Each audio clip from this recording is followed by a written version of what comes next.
All right, Chris, we have a new United States Yeah. champion. Sami Zayn wins the U.S. title for the first time, adding some news value to this show going into Clash in Paris. It was a good match, and Yeah. Sami's a popular guy, and I mean it worked for me. What Mhm. stood out to you about this match? Oh, it definitely worked for me. Uh, I'll be honest. I wasn't ready for Solo to lose it. I was enjoying the Yeah, work he'd been doing, especially, and I want to give him credit where credit's due. But the match was fun. I mean, it left everybody excited, right? He was the feel good hero. It sent everybody off the way you'd want him to. Um, I guess I hadn't put it together that this was the first time he'd won the title. If they said that, I missed it. yeah. So it does feel a bit more consequential than just winning a mid card title going into a PLE. So in that sense, I really dig it. What Sami was pretty preoccupied with winning a world title, and then he Yeah. pivoted pretty quickly to focusing on the U.S. title, and I'm not sure what to make of it. I mean, it could be management decided we're not going there with the world title. It could be we're going to go there with the world title. We need to build up his credibility in the meantime. Let's get him a U.S. title win and get him focused on, Mm. in a feud with Solo Sikoa. He can defend it now, not only against Solo, but in a rematch against JC Mateo, Tala Tonga. Yeah. Um, and it can be looked at as, oh, Sami got a consolation prize. He's not in the world title picture. Or, hey, he showed he should be in the world title picture. He won a secondary title. And I think WWE could go either way with it, depending on, what their plans are. How do you think this is going to be read by the audience tonight? And do you think that is a pertinent point in the first place? I do think it's a pertinent point. I'd love to see Sammy have a world title, and I think he should. I mean, he's got the crowd behind him. He's got the Yes. pedigree. He has the talent. He's got the grit. He's got the connection. So there really is no reason why he should not have a world title, whether he's the quarterback, a la Cody Rhodes, or not. Mm-hmm. Um, and so I would like to see them use this as rebuilding his resume to be even more champion material, right? I mean, that has been his quest. He loves to bring up that he dethroned Gunther, which rightfully so. Uh, so if it's a rebuilding phase, I'm here for it. If it's a consolation prize, that does not excite me at all. Yeah. Is Sam I'll throw up in the chat. This is the speculation here. Ryan Solorio goes, Sammy is winning the Rumble. Hmm. BJF says, still think Sammy will win the Rumble in Saudi and go to WrestleMania. I think this is a setup. Play that out, Chris. Let's say Sammy goes on to win the Rumble. He may still be U.S. champion. He may not by that point. Maybe he has a long reign, and that's part of building his credibility. But if he wins the Rumble, is he, based on where he is now in the story they've been telling with him, does he seem like he can be a babyface who headlines one of the first two nights of WrestleMania in the context of the star power that they have? There's no John Cena at that point, but you got, Cody, you got Roman, you got Punk, you got Seth. It is a deep roster of names who are perceived to be bigger than Sammy, but all you have to do is match two or three of those people in matches that don't involve the world title, that are grudge matches, and suddenly you have a spot for Sammy. So how do you feel about that? I'm cool with it. Right? Yeah. I do think he can fill the vacuum. I really do. Mm-hmm. He's got the charisma. The way he can command language. He can get people to feel so acutely, and I think that's what makes his ability to have a main event of WrestleMania not feel out of the realm of possibility because of who he is on the strength of what he exudes alone. Uh, I mean, from a wrestling standpoint, obviously he's got the pedigree. Uh, I'm, they keep talking about this rumor of maybe a two-night WrestleMania in Saudi or a second Saudi WrestleMania. If you heard this thing being batted around, It's been around, yeah. yeah. And I see where BJ has him winning in the Rumble in Saudi. Um, I don't know about those connections because I know that's not necessarily his country, even though it's certainly his people. But yeah, I think he can main event. I think he's got everything that is needed to even stand tall with some of these big players still. Yeah, and I just think fans love Sammy. I mean, whether Yeah. Sammy is perceived as a WrestleMania main eventer by management or by even some fans. There's no denying the level of popularity that Sami has. He is his entrance music, let's go, and he comes out and there's enthusiasm, and it's such a contrast. Like, Sami's not a corporate guy, and I'll get into John Cena's promo later, but he's not a corporate guy talking about the WWE brand and about celebrityhood, and he's a wrestler's wrestler. He is kind of the guy who Wade Barrett could have been talking about when early in the show, Wade Barrett said, that people think, oh, wrestlers have to come up from the very bottom and work their way up, and you don't have to do that now. Logan Paul is showing that, and Barrett was kind of leaning into the cartoonishly, absurdly, preposterously heel dialogue tonight, which wasn't great. But Sami is that guy, and that carries credibility. That's what carried Bret Hart to the level he was at. Fans saw him work his way up from a Hart brother in Calgary to a tag team wrestler with kind of a jobber for a while on the house show circuit, and then a breakout tag team with Jim Neidhart with Hart Foundation, one of my favorite teams ever. And then the IC title reign, and obviously then the world title, and kind of the wake of all the Hulk Hogan scandal.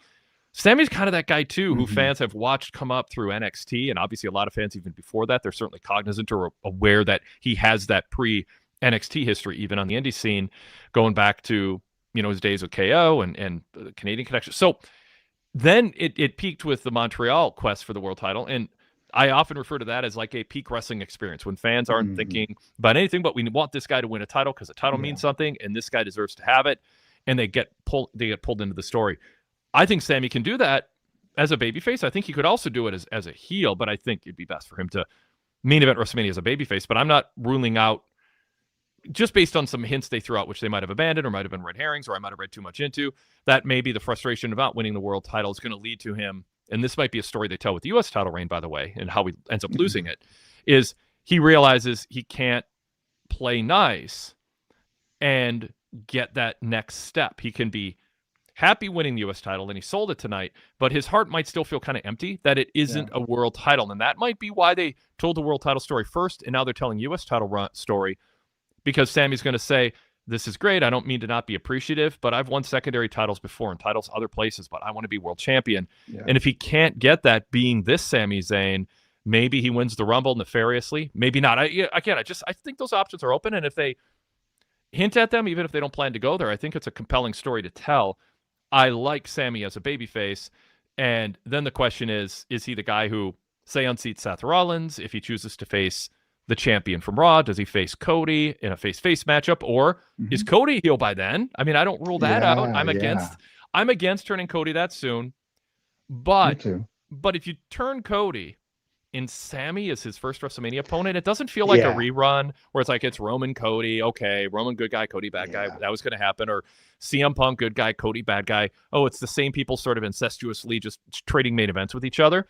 If you tell a story of good guy Cody, Sami against arrogant nose in the air Cody, so there's some potential there. In my mind, I admit I haven't spent a ton of time thinking about next year's WrestleMania, sort of intentionally, because I just think things can change so much. But and normally it would happen like you didn't do it to Rumble season, or you'd start to think a little before the Rumble. Then it got to post SummerSlam. You think about SummerSlam's so early now. I don't have that trigger, so I'm not going to start in early August thinking about WrestleMania next year. But I'm starting to think about it now. Like what's the lay of the land, or what are the options? So anyway, but feel free to respond to any of that. I really love the idea of heel Cody fighting a from the ground up organic, grungy Sami Zayn, right? Just the visual parallels of the man in flannel coming out against Homelander, right? Since that's the analogy everybody has, right? You could do so much with that, and that could really hit every aspect of why we invest ourselves in these stories, right?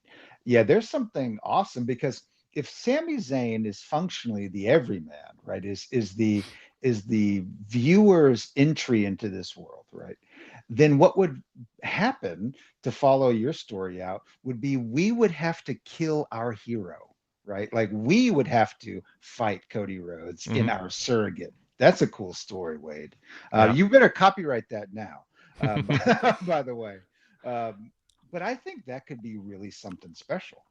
Yeah. So tonight set the table for various possibilities. I don't want to get people too excited about it because I think there's likelihood that the usual suspects are going to get their Sure. get their main events and Sami will be involved in something else, but we'll see. There's some interesting comments in the chat that I want to get to after we just set the table, introduce the show here and ourselves, and then I'll get to that, and then we'll cover other topics too. Like I said, including the John Cena Logan Paul promo, which I've got quite a bit to say about. This is a Wade Keller Pro Wrestling post show for Friday, August 29th, 2025. I'm Wade Keller, host of the show, editor, publisher, and founder of the Pro Wrestling Torch weekly newsletter, predating the internet, predating websites, predating podcasts, and also the editor of our main website, PWTorch.com, with daily news updates, flashbacks, editorials, special features, live TV and pay-per-view and PLE coverage, reader polls, and more. Hope you're checking that out every day. Settle in and read some articles that have some a real good diverse mix of well-written opinions that'll get you thinking and give you something to talk to your friends about that maybe you won't get from just scrolling through social media and some of the usual places. That's PWTorch.com. And also, I host various podcasts. I am live streaming on YouTube on Monday night, Wednesday night, and Friday night, covering Raw, Dynamite, and SmackDown, respectively. Those shows then get distributed in an audio format to our podcast audience afterwards. You can search Wade Keller in your podcast app of choice, Spotify, Apple Podcasts, wherever you are on Android, and search Wade Keller and subscribe to this, the red logo show. And also, while you're at it, you'll see a blue logo pop up. Subscribe to that. That includes our regular podcasts rather than our post shows, like the weekly flagship and pay-per-view previews, interviews, and our media Q&As that Tony Khan does, sometimes Paul Levesque. So a real mix of stuff there, too, and some really fascinating and fun flashbacks from 5, 10, and 15 years ago, both on the red and blue feed. So subscribe to those, and while you're at it, search PW Torch. You're missing out on a lot if you don't subscribe to the PW Torch Daily Cast, with a different show each day of the week, with different themes, different focus, and different sets of co-hosts, different pairs of co-hosts. And you can also, by the way, unlock the VIP podcast lineup multiple ways. One way is through the Apple native podcast app. If you search PW Torch, you'll see a charcoal gray logo, PW Torch VIP on there. Everybody can subscribe to that for free and get free samples of our VIP shows, but Apple users in the Apple app can use their Apple account to upgrade and unlock all the VIP shows. So that means these free shows go commercial free, and then you get the VIP exclusives like yesterday's episode of The Fix with Todd Martin, everything with Rich and Wade that usually drops on Tuesdays, and post PLA and pay-per-view roundtables like we'll be doing after Clash in Paris on Sunday, and so much more. And part of that more is my co-host tonight. Oh, I'm so smooth here. Chris Adams, awesome. My co-host here tonight, covering SmackDown, contributor to PW Torch on the written side and the podcast side. Chris, welcome. Good to have you here on a Labor Day weekend on a Friday night. Yeah, thanks a lot, Wade. It's great to be here. And that was like the smoothest transition I have ever experienced. So thank you very much. You've made my night. I write the hits and misses for SmackDown and work with Conscious Kurt Cadet with a podcast that we call Catching the Culture, where we look at film and we look at wrestling and we look at current events, and it's really really fun. Kurt pops up all sorts of places also, so if you see his name around, you're in for a treat. Everybody who writes is incredible. I mean, it's a really cool community you've got together here, Wade. I agree. It's a great group, and I'm proud of it. Yeah. Let's tell people how they can be part of tonight's show. If you are watching us live on the PW Torch YouTube channel, search PW Torch or Wade Keller. It'll pop up. By the way, please subscribe. If you watch us, hit subscribe, gets our numbers up, helps tell YouTube, offer our show, suggest our show to other people. And it also helps if you comment below. If you're watching us on YouTube, just leave a quick line of support.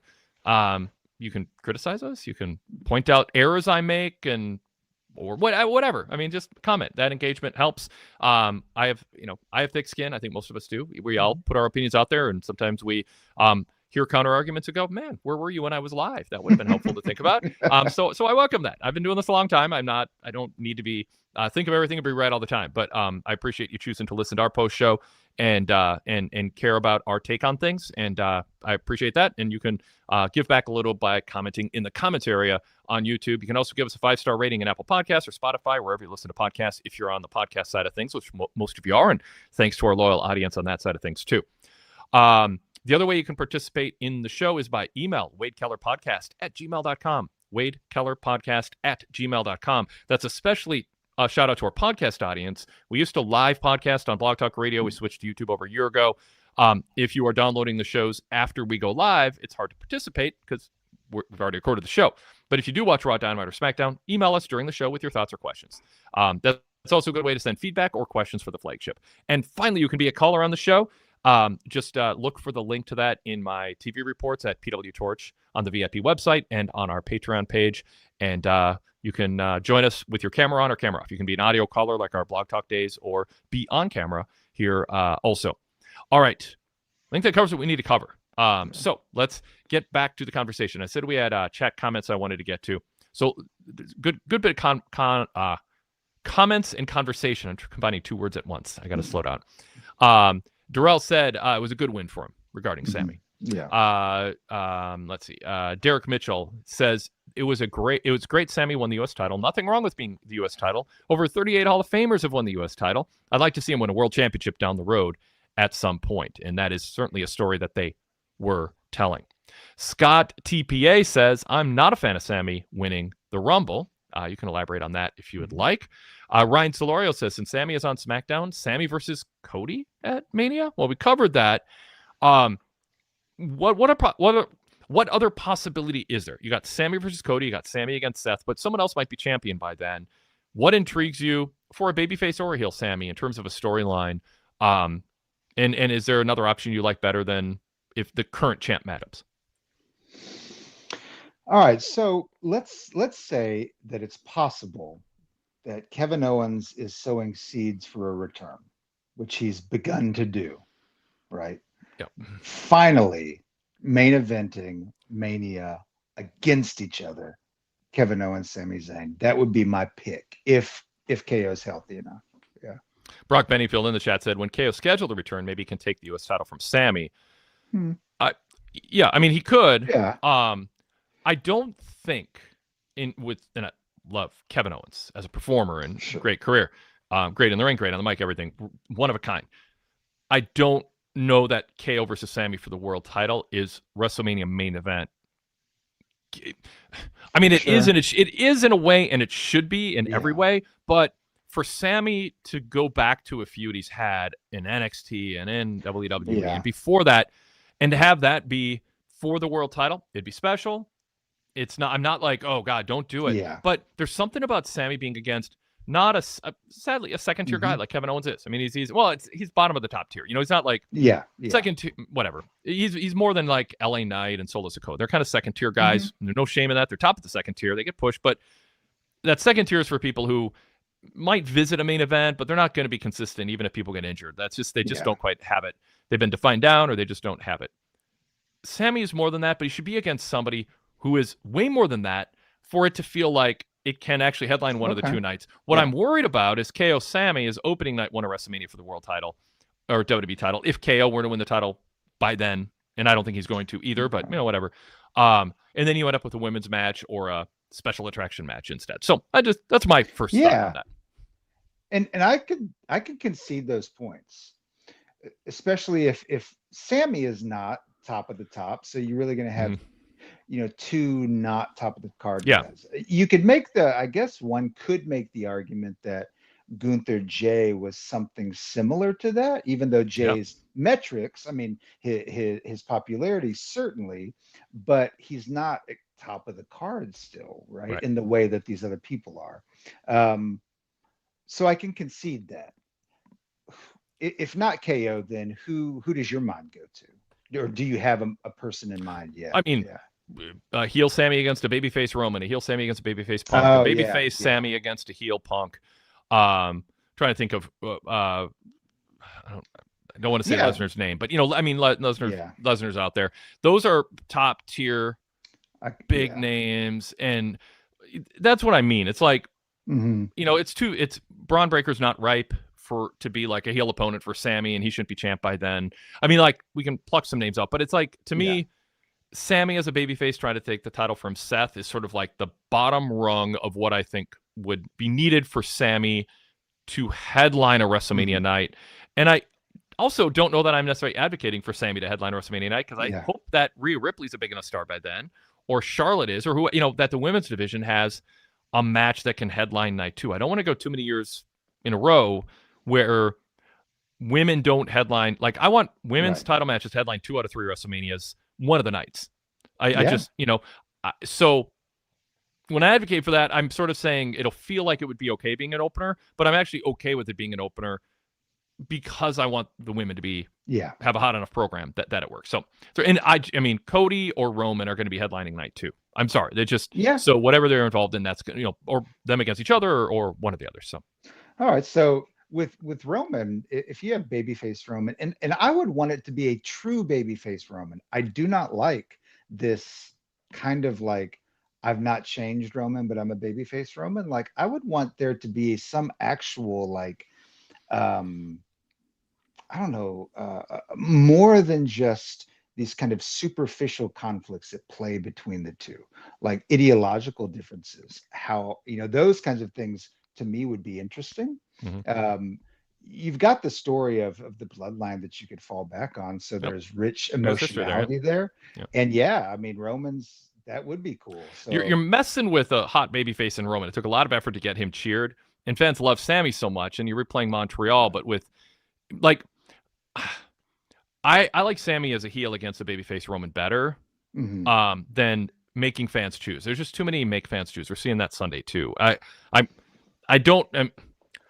My default position is against asking fans to choose between which babyface they want to cheer. Right. Yeah. And so, all right, a couple other chat comments here. CJ pushed back and said, BJF, I would be all for Sami winning the Rumble. And Scott TPA says, yeah, especially after a year after Jay winning. They've showed that story can work, I think is his point. BJF says, does Karrion Kross come into this somehow, or has he gone for good? A lot of speculation. It's a vacation and a work, and he's not really released. Others saying, no, I mean, it's WWE does that sometimes. They released him. So, I mean, who knows with the R-Truth run killing stuff too. Let's say whether it's a work now or not, that the Karrion Kross comes back as an integral part of being the guy who helps Sami win the Rumble. Maybe he's in the Rumble, surprise entrant. That'd get a pop. He helps Sami win. Sami's all for it, or he's against it before he's for it, because he realizes, whoa, that's what I needed to happen. Karrion Kross gets in his ear, and the storyline is, Kross made this happen, and now Sami's being influenced by him. You can tell the story of Sami leaning heel or being full-fledged heel. The problem is, do you want fans seeing Sami main event going after a world title with him as a heel? Like, you want that song, you want that pop, and so I don't know. I mean, I'm just spitballing here. I'm just, throwing out. There's a lot of moving parts and some things, and BJF brings the Karrion Kross thing up. I'm not going to say it's likely, but I think it's not absurd to have a discussion that might be something WWE would be interested in, or either is planning now or would think, oh, that's a card we can play. Let's see if we can make that happen. I think they could easily make it happen should they choose to bring him back. I am of the opinion that he is actually gone based on how he himself has spoken about it on the Ariel Helwani show and other places. But should they bring him back, they could easily just pick it back up and pretend as if it was vacation, or he had gone on. Or just he was gone, right? Just pops back up. Because Sami was the one he couldn't corrupt. Right? I mean, that was the through line. I think Kross had corrupted so many people, but not Sami. So to reintroduce him as in a quest for the world title would make some story sense, but I just don't think he's coming back right now. Tell me about the Errol interview. What stood out to you and why you think that? Just as a parenthetical to the Sami discussion. All right, I question the judgment of a publicly traded company choosing to so purposefully both deceive its consumers and then have an employee tell the story that furthers the deception in a way that wouldn't ultimately benefit anybody should it turn out to be they've all been lying. Right. When Pillman did his thing back in the 90s, that was to leverage his own deal. Right. It wasn't it wasn't a secret pact between him and Bischoff in the way, right? Like Bischoff may have thought it was. So this isn't the same to me situation. So that's why for me, Kross saying this is not a work, I wish it was, is for real, But again, if it's not, I think it's just really bad form. I do not rule out bad form. There's a lot that's of that. True for them. but yeah. the desire. Well, yeah, it's a whole side topic about the desire to work people because you are in a worked business. It's like just make money and tell good stories. Don't worry about. That's it. Don't be obsessed with. But Right. I'm not saying that's the case here. But I wanted to get your take on that, and I think that. But if he did come back, yeah, it could be cool, and they've already got the seeds to build on. Yeah. Yep. And yeah, I mean he'd be good in that role. Yeah. All right. Brock Benningfield says everyone's goal should be the world championship.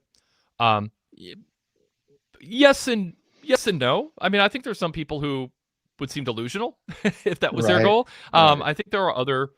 I mean, I want every major singles wrestler's goal to be world champion, but I think there's people who should be content being tag champs. I think there's people who are past their prime, but want to win a secondary title, want to fight for what's right. I don't think Rey Mysterio needs to be obsessed with being world champion to be somebody who. So I put a little asterisk next to that. I get the spirit of the point, and I think that should be the goal of any wrestler in or near or approaching their prime who's a singles wrestler. Yeah. But saying every wrestler needs to, I don't know about that. All right. Derek Mitchell says Sami was never as hot going into Elimination Chamber in Montreal. Well, he didn't beat Roman. He has the fan support, and I'd like to see him win a world title someday. Not everyone can be champ. Yeah, I mean, it shouldn't be a gold watch for everybody. I mean, part of what makes becoming world champion special is a list of people who were so good that you can't believe they weren't. Yeah. Because it makes it feel scarce. It makes it feel like it. Honestly, like if I knew for sure all my favorite sports teams would win the Stanley Cup, the Super Bowl, the World Series, like even every 30 years, which is the average it should be if it were fair. If I just was guaranteed that, I'd be like, oh, they didn't win this year, but I know they'll get their turn because that's how sports works. But you don't. You can go your whole lifetime and not see your favorite team win. So there's something about that. As again, a little parenthetically here, there's something about having people who you think, what, they didn't get a world title run? That sucks for them, and why didn't they book them? It actually can add a side benefit, which is you can't take anything for granted. You can't think your guy's going to get his turn. He might not. Yep. Okay. I'll throw in a couple more comments and we'll get to other topics and calls. Mark Biscotti said Brett winning the world title is more because of steroids, meaning not Brett taking them, but Hulk Hogan. Sami is more Daniel Bryan when they get him right. And I remember when I said Sami's the next Daniel Bryan when Sami was in NXT and getting called up. I thought he had that potential, and it's been a rocky road in some ways because I think it was mismanaged. Vince lost faith in him or thought he was something else for a while, but he does have, he's closer to that than even Jey Uso. He's kind of Jey Uso meets Daniel Bryan in a way, but a little more Daniel Bryan given the indie pedigree. Derek Hubbard, always good to hear from Derek. Thank you. Sami as a pure underdog is amongst my favorite characters in wrestling. The earnestness in his promos and the fire in his matches is unmatched in all of wrestling. Absolutely. Yeah. I mean, that is Sami's brand. What Derek said, earnestness in promos, fire in matches. And yeah.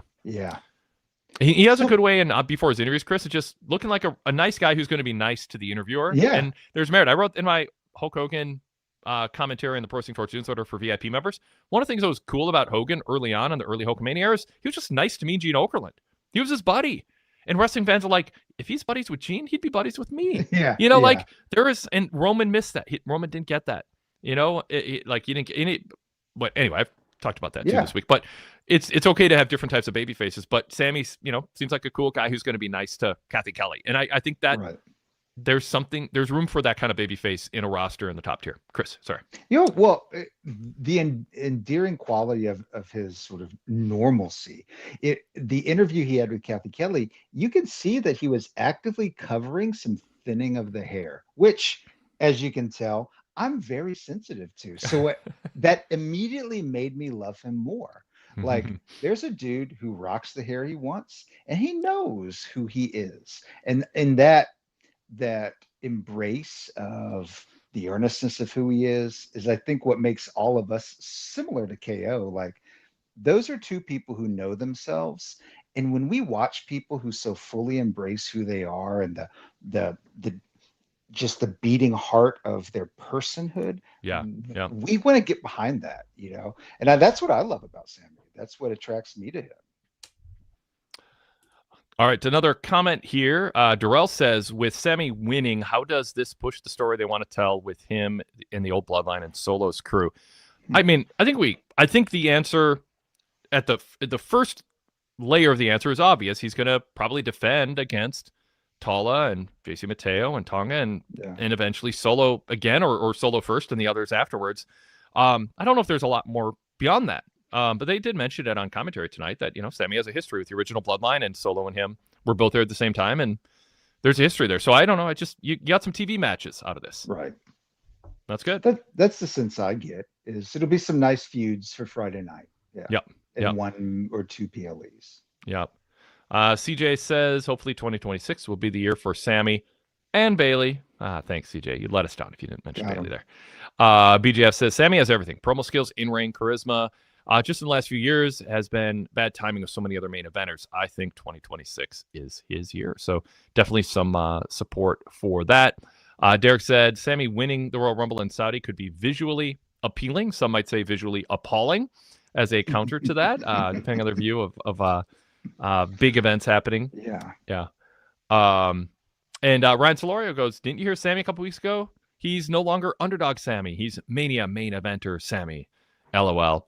And Dr. Doom says, y'all think underdog Sami's on par with underdog Daniel Bryan? I'm not there yet, but I was at WrestleMania 30, so I may be biased. So there we go. Yeah. Go ahead, Chris. What seems to me, if there can be some divergence in the stories, is it seems like Daniel Bryan, and I wasn't there for it, so correct me if my take's wrong, Wade, was actively resisted by the powers. Has Sami been resisted in that same way, or has he just been more, as you said, mismanaged? Good question. It's different than with Daniel Bryan, because Bryan Danielson got popular ahead of his push, beyond his push, and Vince McMahon didn't like that. Mm-hmm. You also had him representing because of his height. Sami is average height wrestler or taller. Like he's not in the below. And Daniel Bryan was this indie darling. He was short. He didn't have a look that they felt they could put on a poster or do mainstream media and represent what they wanted WWE to represent. I mean, look at Vince McMahon's history. I mean, Hulk Hogan, Ultimate Warrior, Bret Hart, if we have to, but I'd rather push Lex Luger. But everyone's telling me the fans like Bret better, so I'll do it. But I'll plug my nose. Sid, Shawn Michaels, he's my guy. I'll go to him all the time. He's super flashy, and it fits the era. And on and on. We can march through, all that. Rock and Austin and Cena and Reigns. He likes a certain type. Daniel Bryan didn't check those boxes, other than being immensely popular to an annoying degree, and they wanted to tell a story. In the Authority, Triple H and Stephanie, I think Paul Levesque as a guy who put so much time in the gym and had the gift of height, resented to a degree, like, why is this guy so popular? So I don't think he played the part reluctantly, but I think he also is a wrestling guy too. I mean, Paul Levesque's not a caricature of a tall, muscular Vince McMahon body fetish guy. He also really appreciates good wrestling. I mean, he's a complex guy, but so you had all that going for it. Sami's a guy who just came up more in the system.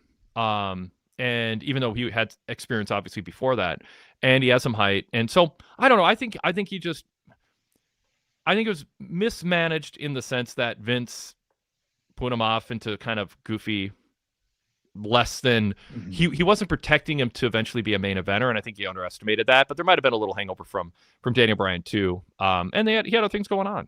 I mean, they had I won't say better options, but in his mind, better options that were better than the options that Vince was using to resist pushing Daniel Bryan, which was a very not popular and a very ineffective babyface in Roman Reigns. And Sami didn't have that. So there's some differences, but there's some similarities too. I mean, no question about it. The comparison's been there for a long time.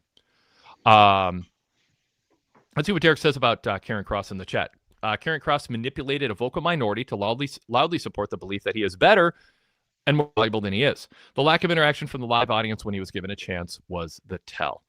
I don't blame him for it, but I mean, Cross is not a top tier guy, but he's on camera when he's being more himself and less, the haunted house villain, intrigue people, and there's something to be said for in that role. But let's see. Also on Karen Cross, Derek Mitchell said, I think absence makes art grow fonder. Cross needs to be away for a while, as the We Want Cross is already gone after a few weeks from his alleged departure. Oh, Derek. Derek also says, has anyone thought about babyface Sami against heel Dom Mysterio? The crowd would be red hot. I mean, that's fine. Not for WrestleMania this year or this coming year.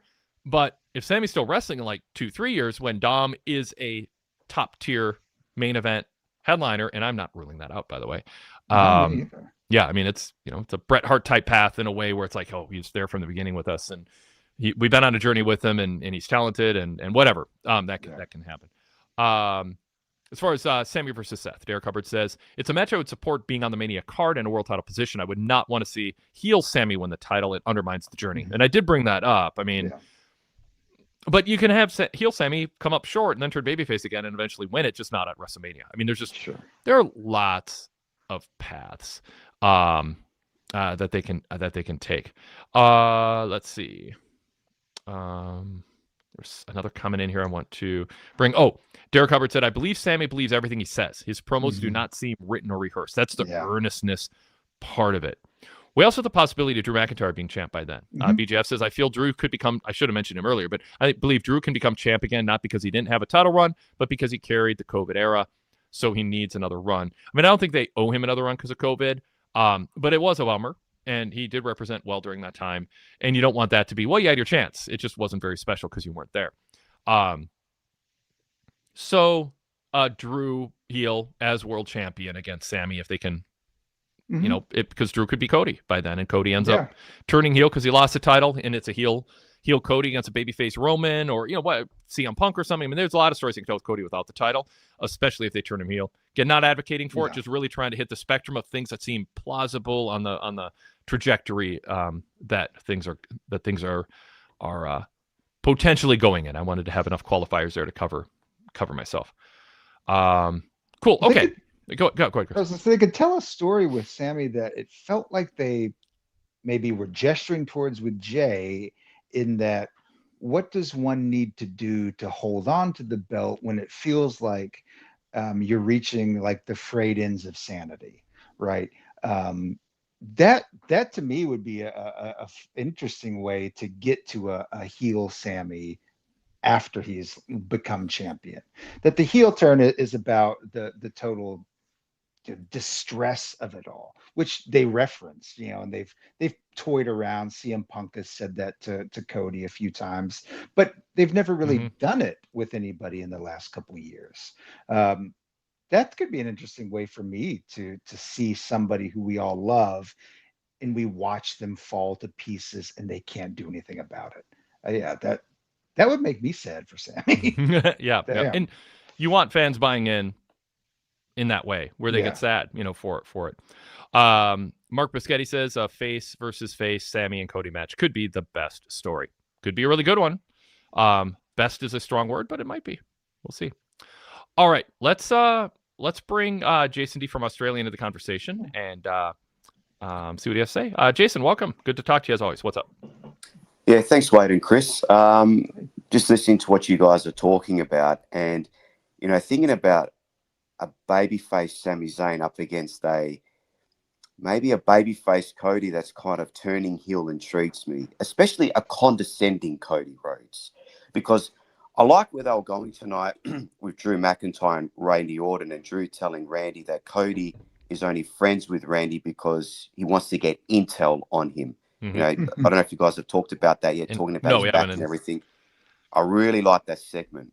Yeah. But further to that, I mean, could you imagine Cody and Sami in the ring? Like if Sami was to win the Royal Rumble and he chose Cody, and Cody was just like, look, Sami, there's a big difference between me finishing my story at WrestleMania and you finishing your story at WrestleMania. But saying it in a condescending way.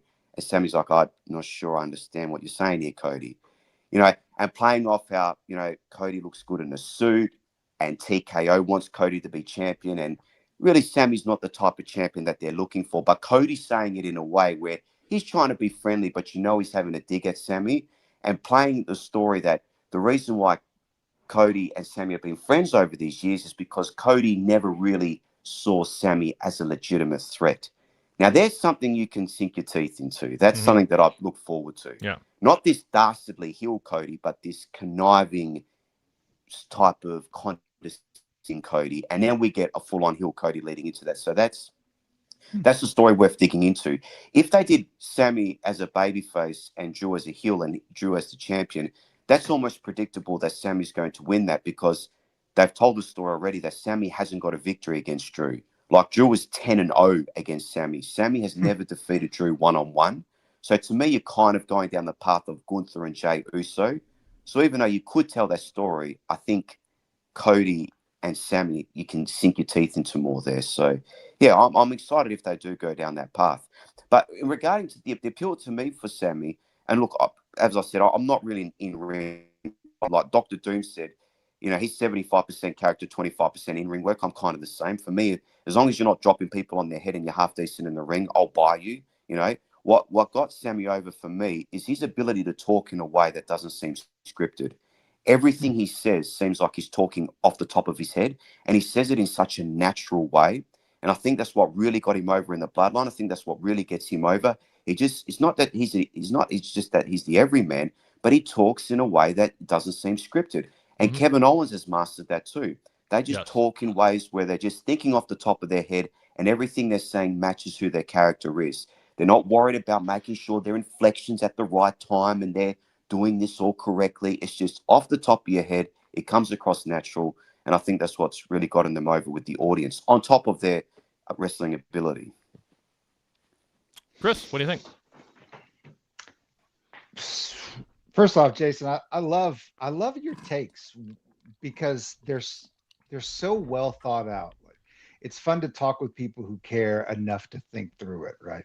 So when you've teased out this condescending Cody bit, I'm trying to think, how do we get there in an organic way? I mean, people have said things about Cody, but I've yet to really see him say anything necessarily condescending in that way.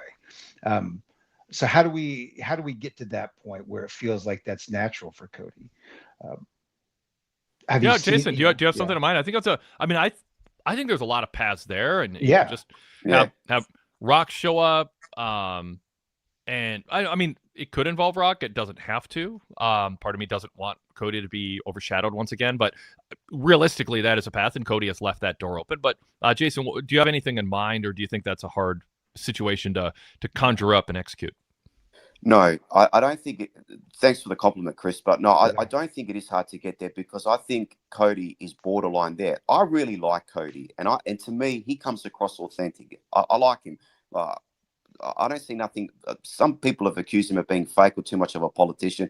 I just think that's who he is, right? And I like him. Mm-hmm. But I think real Cody comes across as a phony, superficial guy sometimes because he's so, fastidious and image conscious and self-conscious of wanting to be earnest, but also in some ways being unself-aware of how he comes across. And so, I think people look at that as sort of like this insincerity, and that's just a byproduct of his authentic self. Yes. And it doesn't make him a bad person. It's just, it's fat. When you put yourself in the public eye and you market yourself as an extension of who you are in some way, people are going to, try to dissect and figure out what is clicking and what works about it, but also what could backfire. We've seen both. We've seen it really work for Cody. We all seen it backfire. So it's fascinating to kind of tap into what the general public, why they react the way they do to him. And he's one of the more fascinating people, but it's because of his authenticity, not phoniness. Correct. Yep. But with that type of personality, you only have to tweak it a little bit. And then it really comes across annoying and condescending to people who might tolerate it. So like I said, if he just says, really, Sami, you finishing your story compared to me, are we really going to go there? Let's not talk about that, Sami. You know what I mean? Come and Sami could be like, hey, wait a minute. Where are you getting at this, Cody? Where you got? Cody can pull this off. He's a smart enough guy to tweak his thing. I think we can get to a condescending Cody saying, basically, Sami, you're not on my level. You never were. And then he just snaps into a promo. You know what I mean? And then you could use this opportunity, all the frustration and everything that Cody's kind of held back, with Cena having a go at him, Rock, everyone just sort of, Drew McIntyre, everyone just sort of, and Cody's kind of kept his cool for the most part. But if it gets to a point where Sami defeating him and him being the champion and him being the face of the brand, when Cody knows deep down no one is better than him, that's when he can let it all out. So it starts off condescending bit by bit, and then he just goes into full ripping into Sami mode. You are not on my level. You will never be. There's a big difference. now we're off to the races. I believe they can tell the story Okay. to get there. I could go with that, and you know how I could get there as you're talking. Cody strikes me as somebody, and I say this as somebody who grew up poor. Cody strikes me as somebody who was a kid who grew up poor but really wanted to be rich, if you get my drift. And that Yeah. could like tie in with the story of like the son of the American dream, right? That Cody's condescension comes out of a place of projection.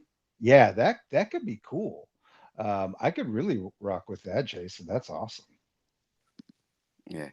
Well, it's just you guys were talking about Sami. If he's going to main event WrestleMania or headline a night as a babyface up against a heel, it has to be a really top heel. It has to be someone, and it has to be intriguing, you know.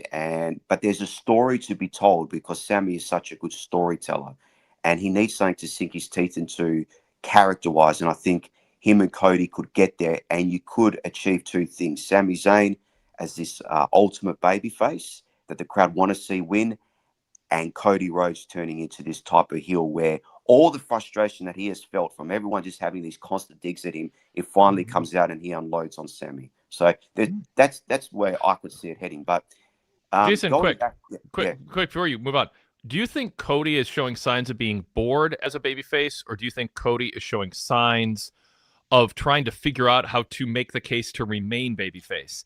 Or a third option, which is he's disenchanted and waiting some things out until he knows what his next move is going to be. I mean, I think all three are possible things given what we see of him publicly in the context of some things that have happened over the past nearly 2 years. Where are you on him? Because he was very against turning heel in AEW, but he's dropped some hints about being, I don't know if open to it's the word, but that possibility happening this year. Well, but it has to be against the right person, right? And it always has to be against the right person. So if he's going to turn heel, it can't just be against the audience, you know, like John Cena tried to do. It has to be personal and for the right reasons. So, but as far as where he's at right now, I mean, look, I just think he's been a good soldier and just sort of waiting things out. I think he's done remarkably well, Cody, to maintain his popularity. You were talking about how Roman Reigns dropped his name and the crowd booed a little bit. I just think they booed in the sense that what Roman was talking about, that people were predicting that things were going to happen to him in a negative way, and Cody was one of them. But it was kind of just like a little type of boo. I don't think they were booing Cody specifically because if Cody was dead, they would have been cheering Cody singing his name. You can't subtract Cody being booed from the history of what happened in AEW and what was going on at times manifesting just months ago, not even years ago in WWE. You know what I mean? Like, so is it correct to say, hey, the context, let's not blow it out of proportion or let's wait and see? Yeah, I think that's fair. And I don't think that's, but it's Cody, and the crowd in AEW turned on him, and the crowd is showing signs of turning on him. And we've had Cody talking about maybe the crowd's going to turn me heel in so many words, and others are saying it. So anytime he's booed, especially when the top babyface who wants to, I mean, as much as Roman is about, I want to be home with my family, few dates, give me my money, let me retire soon. He wants to be the alpha while he's here. Like that is he's hardwired for that. So I'm not willing to write that off as, well, it's contextual, but those fans who booed him actually otherwise really like him. It was just some contextual booing. I'm not ready to write it off as for sure that, or even likely that, but I'm not ruling it out either. But Jason, the context of Cody means anytime a crowd boos him, you got to go, okay, how is management going to read that? How's Cody going to read it? Are they going to overreact to it? Which has been my point. Don't overreact to booing of Cody. He is the course he's on that has led to some boos, I think, is correctable. And thankfully, we made it past the second gender reveal.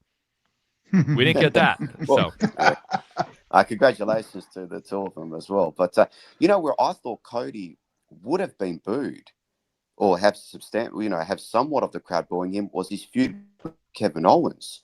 Because Kevin Owens was talking about how Cody being the golden boy and the chosen one. And then they showed footage of Triple H sort of saying, what are you doing, Kevin? I thought Kevin Owens as this bit of a rebel type of character at this stage fighting against Cody would have maybe seen the crowd turn on Cody and cheer for Kevin, but we didn't see that. The crowd was universally behind Cody Rhodes.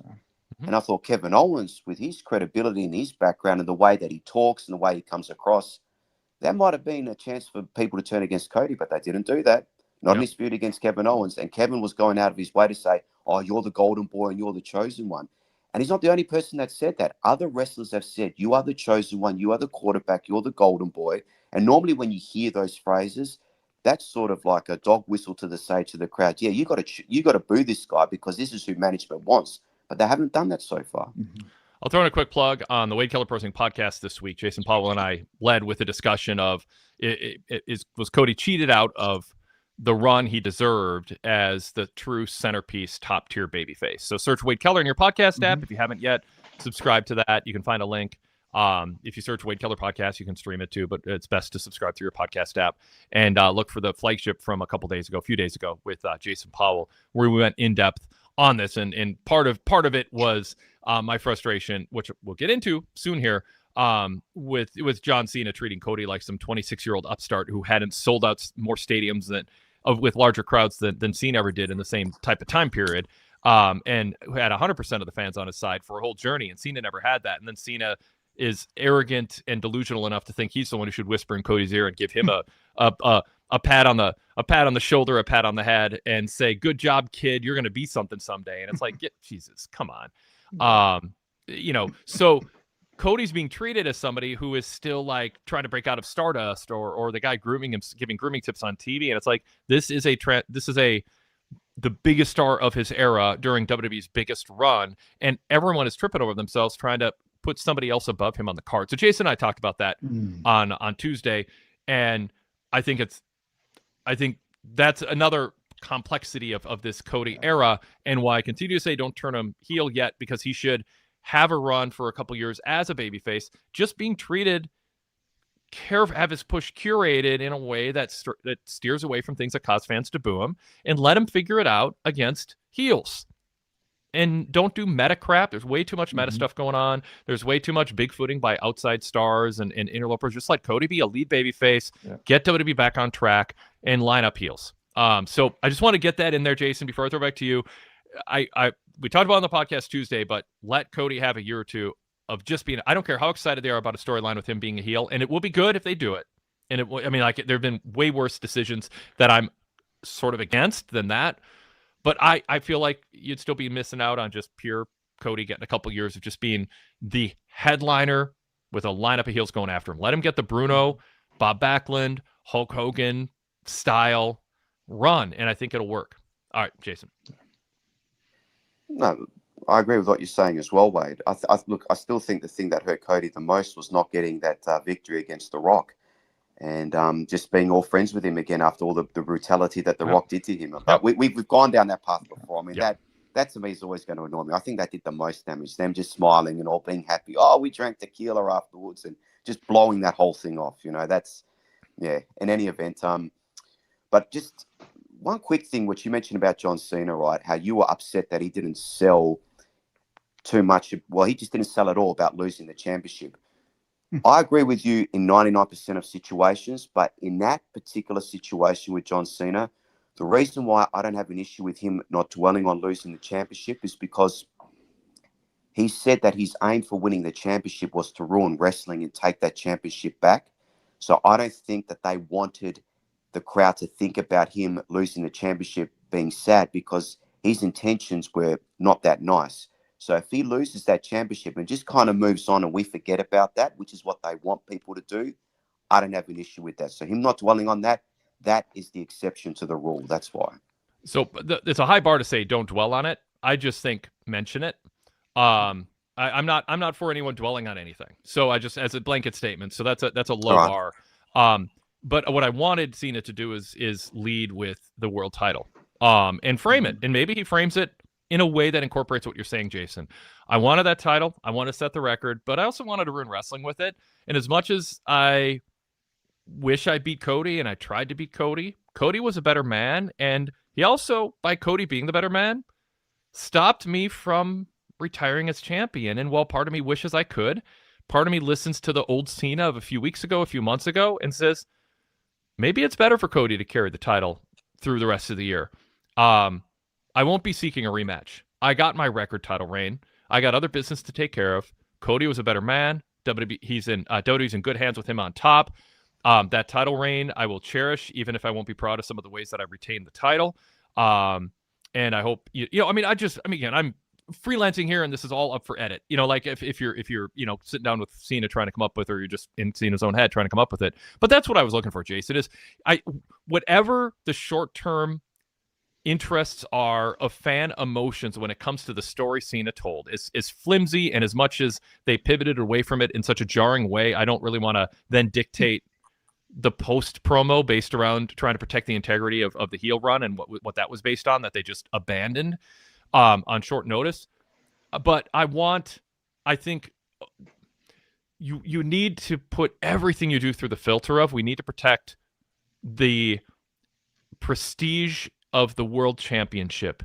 Going back to earlier, everyone should want to be world champion. Like, you have to protect the title. And when you have someone lose it and blow it off and not talk about it, and then you layer on top of it what I think is a disrespectful, ungracious dismissing of who Cody Rhodes is and what he's accomplished, and the fact that in a meta sense, Cody brought the best match out of John Cena we've seen in years, and Cena couldn't do anything other than treat him like a Robin who he was gifting a chance to tag with him 15 minutes into the interview segment. It was a lot of things, Jason, not just not dwelling on it, which again is not what I was lamenting. I'm not for anyone dwelling on dwelling on anything, much less that one thing. So I don't know if that helps clear up where I was coming from more, but that is what I was looking for from Cena: graciousness and protecting the world title and framing it in a way that I think actually addresses your concerns, Jason. Jason, before I respond, even though I said a lot there, I want to throw to Chris to get his comments. If you have anything to add before we go back to Jason for his response. Well, maybe a question to you, Wade, would be, assumingly Cody wasn't booked for Clash in Paris because of the impending birth of his child. Had that not they don't load up all these shows either. Right. The secondary toast, they don't put every big star on every show. So you're probably right to a degree, but go ahead, ask your question. Well, yeah. It has seemed strange to me that since SummerSlam, Cody has been effectively treated like somebody with just a nice piece of jewelry, rather than the person who is meant to be the excitement generator for the brand, for the company as a whole, not just his brand of SmackDown. And to not have him at all feels strange. Now, knowing I'm much rather him be at home with his family. But it does feel like there has been an intentional downgrading in a strange way of the core of who he is. I think you could have gotten away with if on week one you celebrated Cody winning, even if he couldn't be there, or you have him do an interview from home and you say, I got exciting personal stuff going on, but I won the world title. I'm going to be a fighting champion, but forgive me, I got to be home for a few weeks. Or say, hey, I got a nagging injury. I'm going to be a defending champion, but doctor said. But I think if Cody had a presence, even if it's on a split screen interview with Michael Cole or something, do that. But to have him win a world title and then just be sort of invisible and not a centerpiece, just because he's not going to be on Clash in Paris and you don't want to draw attention to someone who's not the person you're pushing. I think there are creative ways to keep the, for lack of a better term coming to mind, in the integrity of the world champion. He should be the centerpiece of shows, even when he's not on the next PLE or he's not in a clear-cut feud. So I get what you're saying. So I think it's a product of, we rotate our top stars in and out now. That's what they do. And it's great. It gives people time off. And I'm all for it. I advocated for that for decades. And we have it now. And I don't think we appreciate it enough. They have the luxury of doing it with the deep roster and the budget they have and the format of everything. But it does make it seem like Cody's win means less. And I think every week that goes by where they're not talking about it and celebrating it, coming after Cena blew it off as even a thing worth lamenting or mentioning or congratulating Cody in a gracious way. Yeah, I mean, imagine winning the Stanley Cup and then the parade isn't scheduled for 4.5 months later, and none of the local sports talk shows talk about it. And it's we'll get around to it, but there's also this baseball season we got to look at. Anyway, Jason, I know that's a lot. We'll throw back to you. Well, do you also think, and you're right, maybe dwell wasn't the right word, and that wasn't what you were saying, but do you think that maybe just they wanted Cena to kind of blow it off quickly because they don't want fans thinking about it too much, that Cody did take the title away from Cena? Are they, and then they also don't want Cena embracing Cody too much because then they feel like it's a bit over the top. Like Cena is trying to now push that Cody is the man after him. Like I think they've got all these things that they factor in, and maybe there's a happy medium with this, and they could have done more what you said. But Right. I don't know. Yeah. I'm picking up from you, Wade, that you feel like that Cena, the person intentionally, has gone out of his way to not really put Cody over. I think Cena's hardwired to be obsessed with meta talk, corporate talk, celebrity talk, the brand. We are here to entertain the fans, and he has completely lost sight of the fact that nobody wants to stand around. And you can say, oh, look at the crowd tonight and all that. But I think there's a malaise that sets in when you pay to see a product, and the product is just holding a mirror up to itself going, the product, we're here to entertain you, and we're successful, and we have big money deals. And I get it works with Logan and his character, and the rest of the show wasn't like that. But it is, and this is me getting into the Cena Logan thing. I am so sick of Cena talking about dollar figures, and this goes back decades practically, like 15 years ago. So I hope we entertained you tonight. And people are like, why is that a big deal? Of course he hopes. Yes, but you don't say it on the show. Your job is to win matches. Entertainment is a byproduct. When entertainment becomes the end goal, the whole thing falls apart. Because now wrestlers aren't wrestling. You're not pulled into a world where wrestlers are trying to win titles and win fights and fight for the pride of being better. They're there to entertain us. So now the crowd becomes the boss, and the crowd starts chanting, this is awesome. You're pleasing us. This is like a nice shoulder massage. Thank you. And the wrestlers should not put themselves in a position where entertaining the fans is, from the top babyface, something that enters the narrative. It is an obvious byproduct you need, but it isn't something you actually say out loud. And Cena doesn't get that. Cena is so self-centered and wrapped up in his own world of metrics and dollar figures and who had the best TV deal, and if someone got a better rights deal than when I was on top, how do I rationalize it? Logan Paul, here's a top 25 influencers. And it's like, who cares? I mean, I guess it's a good heel line to try to take Logan down a notch, although it actually makes him seem like less of a star, but whatever, in a certain way. Yeah. Yesterday's news. Cena likes tearing people down, and he likes focusing on a bunch of things that fans do not care about. People who are working for $35,000, $55,000 a year with 2 incomes in their households, worrying about their mortgage, worrying about the stock market, worrying about their 401ks. They don't want to tune into a show on a Friday night after 5 days of hard work and watch some guy with tens of millions, if not hundreds of millions of dollars in value, talking to another D-bag who's worth $100 million about who's a bigger multi-dozens of million-dollar heir. Get out of your freaking bubble and stop talking about big TV rights deals. Oh, Netflix, oh, ESPN. They're all marks for corporate brand names.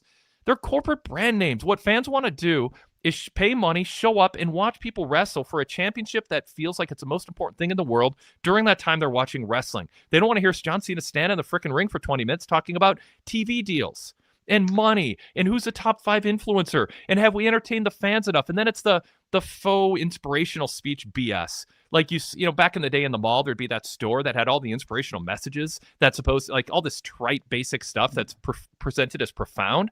And John Cena's Twitter feed for years has been that. It's this basic trite life advice that he says oh, this is the most profound thing you're ever going to hear. It's like, no, it's basic stuff that every 15-year-old uses to define their future. Then they all grow it by the time they're 17. Because they see it for how trite it is.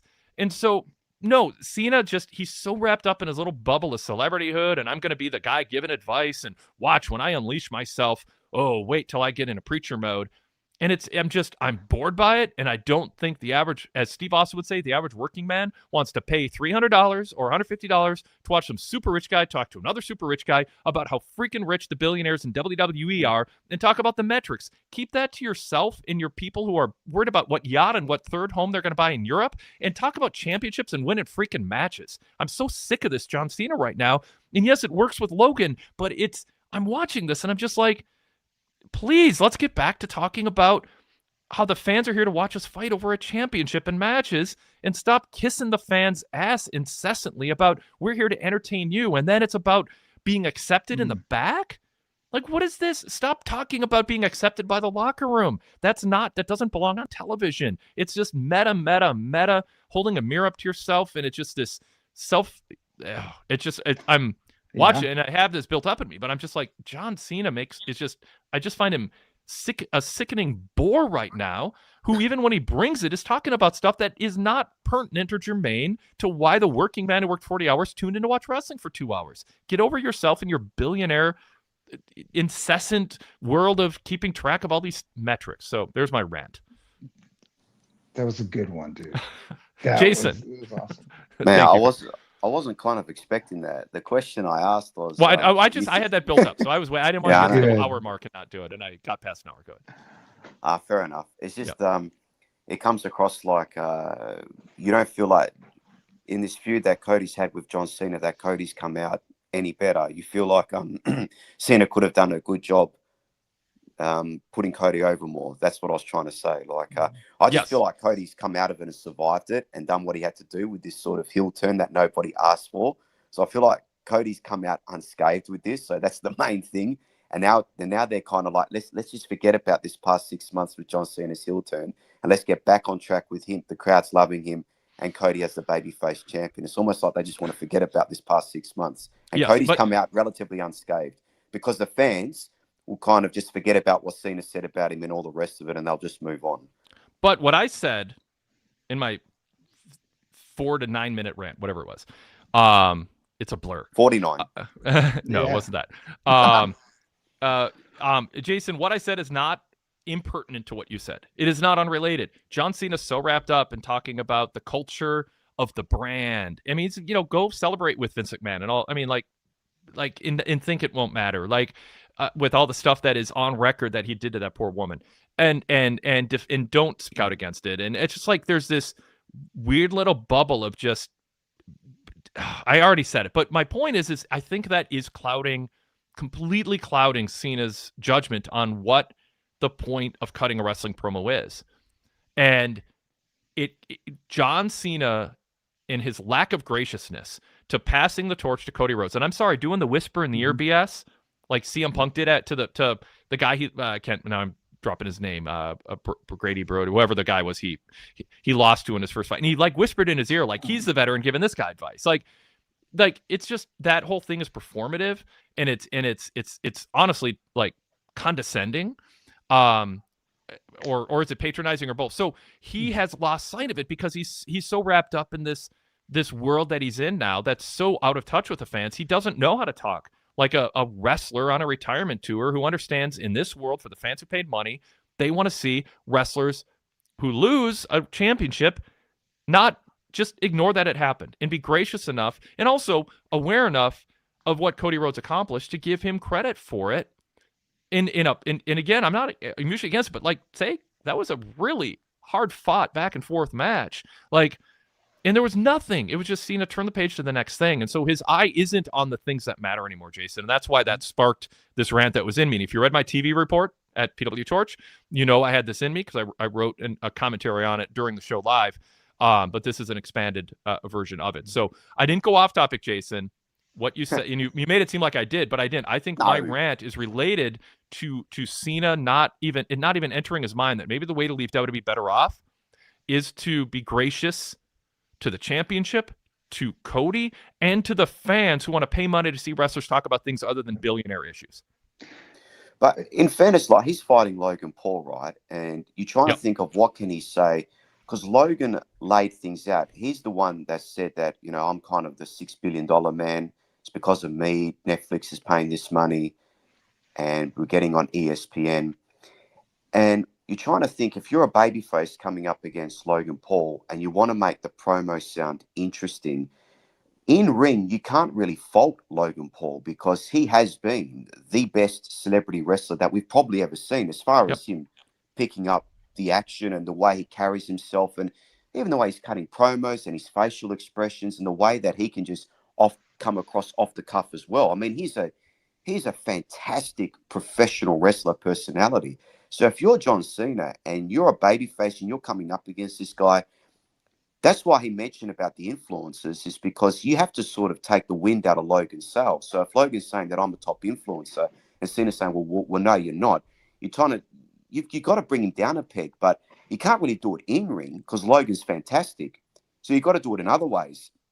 And you got to do it in ways that the crowd is going to be like, "Ooh," you know what I mean? So, Well, Jason, I push back a little bit. This is a yeah. wrestling show about wrestlers settling issues by pinning or submitting them in the ring. So when you say, well, you can't really beat him because he's so good. No, if you're John Cena, you go, I'm on my retirement tour, Logan, and you are riding high on this natural gifted athlete, but it has gone to your head, and I'm going to humble you in the ring. And people should tune in Sunday to see me outmaneuver you in all your athleticism and all your arrogance about your gifts and how quickly that you have adapted to this fighting style and the success that you have had. And I'm not denying that, but it's been 25 matches. You can throw that in parenthetically.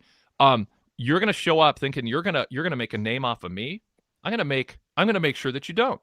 And I'm going to make sure you have to go back to the drawing board and reconsider your tactics and your approach and, frankly, your arrogance. Fans who tune in Sunday are going to see the veteran school, the arrogant upstart who's had 24 matches and thinks he's suddenly Bret the Hitman Hart or Stone Cold Steve Austin or Roman Reigns or Cody Rhodes. You're not. You're gifted. You got an attitude problem, and I'm going to adjust it on Sunday. I just think you keep it focused on in the ring. Now, can he mention a top 5 influencer thing and you're outside of it? Maybe, maybe not. Should Logan be bragging about, I've brought WWE to new acclaim? I get it. I get the argument for it. But I think I still go back to, even though it seems like the obvious thing to do for somebody who's so materialistic and superficial, like Logan Paul historically in real life has been, and I think continues to be in certain ways, in a way that's, I don't think, going to make him happy. And people go, well, I'd like his money. Well, right, but do you want his values? And will money make up for that? I mean, I don't know. I mean, in some ways it'll make life exciting, but I don't know if he'll ultimately look back on things with pride. I think there's a lot of people doing things for $50,000 a year, school teachers, et cetera, who are going to look back at their lives and be a lot more proud of themselves and feel more fulfilled than whatever Logan is chasing that is unattainable, because it's the goalposts are always moving. But that's a philosophical issue about life and celebrityhood and all that. That I believe is pretty empty, and a lot of people look back on missing valuable time doing other things. Okay, so I would say with Logan, I'd go out there and not, like, even Wade Barrett, Jason and Chris, he said, Logan, you need to sell the tickets and deliver in the ring in order to be a top star. It's like, that's the stuff you don't say out loud. The person who's main eventing in the narrative of the TV show, I'm not talking about some podcast, or you're talking to some sports reporter or business analyst or a trade journal. Sure, you talk about, we choose our people based on that. On the TV show, that should never enter the picture. A wrestler should never say their goal is to entertain the fans as a primary purpose, and that makes them seem needy or off losing their focus on winning.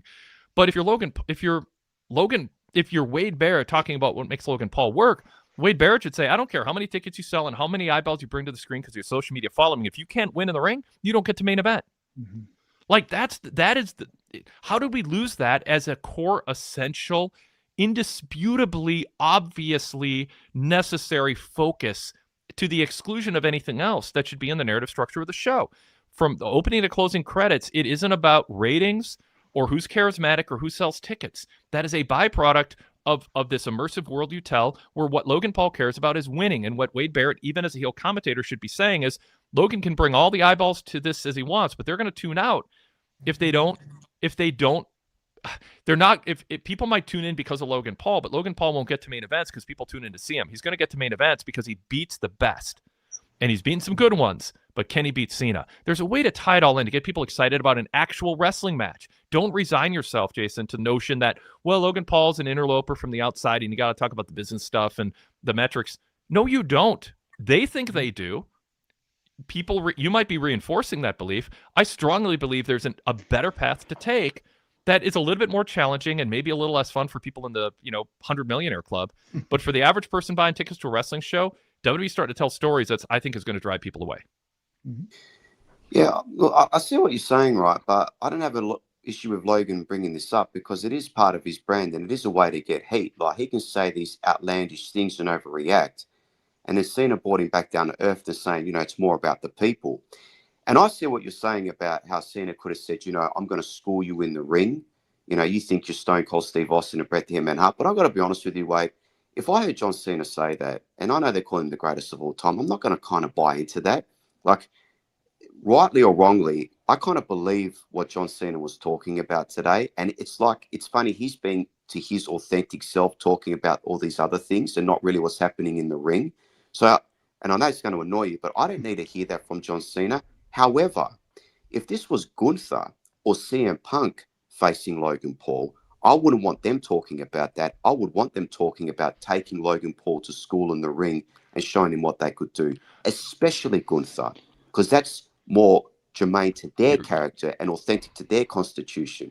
So this is kind of me like a case-by-case scenario. So what John Cena was saying, yeah, you probably want a vast majority of your wrestlers saying the opposite, but I can buy it with him because that's who he's been with this whole time. And it might be annoying and it might be inconsistent, but at least I believe in what he's saying. And I'm looking for believability. So when these two are going at each other with what they're saying, even if it might divert from the overall narrative you want, at least I'm believing it and I can get into it. If Cena starts talking about wrestling in the ring and everything, all I think about is how much light he shows with the moves, the way he's talking out loud in the ring. I've never looked at Cena as this wonderful in-ring guy who's going to school people. I look at him in another way. I have a lot to say about that, but Chris is itching to talk. Go ahead, Chris. I know. Well, there's so much. Maybe there's two things about Cena and two things about Roman Reigns that I think might be pertinent to this conversation. The first is two things Cena has said that tell us everything he is. We need to know about who he is. The first is that he willingly gives WWE still a percentage of all the income he makes on all of his movies. He doesn't have to. He has said he does it on purpose to honor the place that built him up, which is to say this is somebody whose identity is 100% wrapped up in the institution's further growth, right? Which is a strange way to think about oneself when you're telling a story, as Wade says, about greatness. To Roman Reigns' point, he's on a podcast saying, I'm a 40-year-old man addicted to greatness. That's who's in the ring. That makes us acknowledge him in the way, to Wade's point, that Cena's pandering to the fans does not get us behind his character as anything of substance other than a corporate shill. And that's what, to me, has been the most disappointing in the way they have pushed that version of Cena ahead of a Cody who does seem to have some deep personhood, quirky, problematic in some ways, sure, but there's something there because deeper than just promoting the brand. And that's, to me, is very frustrating. Good points. Jason, what you're doing is one of my top pet peeves right now, which is, well, like the Bailey thing, we can hear voices in our head. Well, they did this in the past and this in the past and this in the past, and TNA did this and that, and WCW did this. So now we have to just accept it as part of wrestling.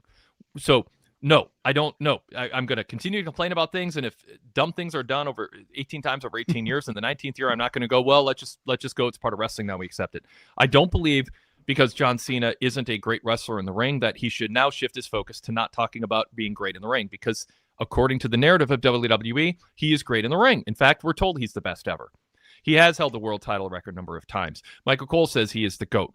The Cena character in the narrative of WWE, there's so many analogies I can use, but Cena is a great, successful wrestler, and his promos, just because for so long he's been wrapped up in some weird, self-obsessed, unself-aware disconnect with the fans, where he has become this corporate shill and this walking, talking cliche of the brand of WWE and the dollar figures and a locker, all this stuff that has nothing to do with that. I don't, just because that's what he's been in the past doesn't mean I won't keep arguing against it. I'm not going to let bad decisions be the precedent for continuing to make bad decisions. I refuse to do that, even if it might belabor a point, because I have to make it over and over again, because I'm not going to roll over and give in, because Cena doesn't do what he should do. Not just what's best for him or what's best for your perception of him, Jason, but what's best for the company that he can't stop telling us he cares more about than anything in the world. Mm-hmm. If he cared more about the company, as much about the company and the fans as he did,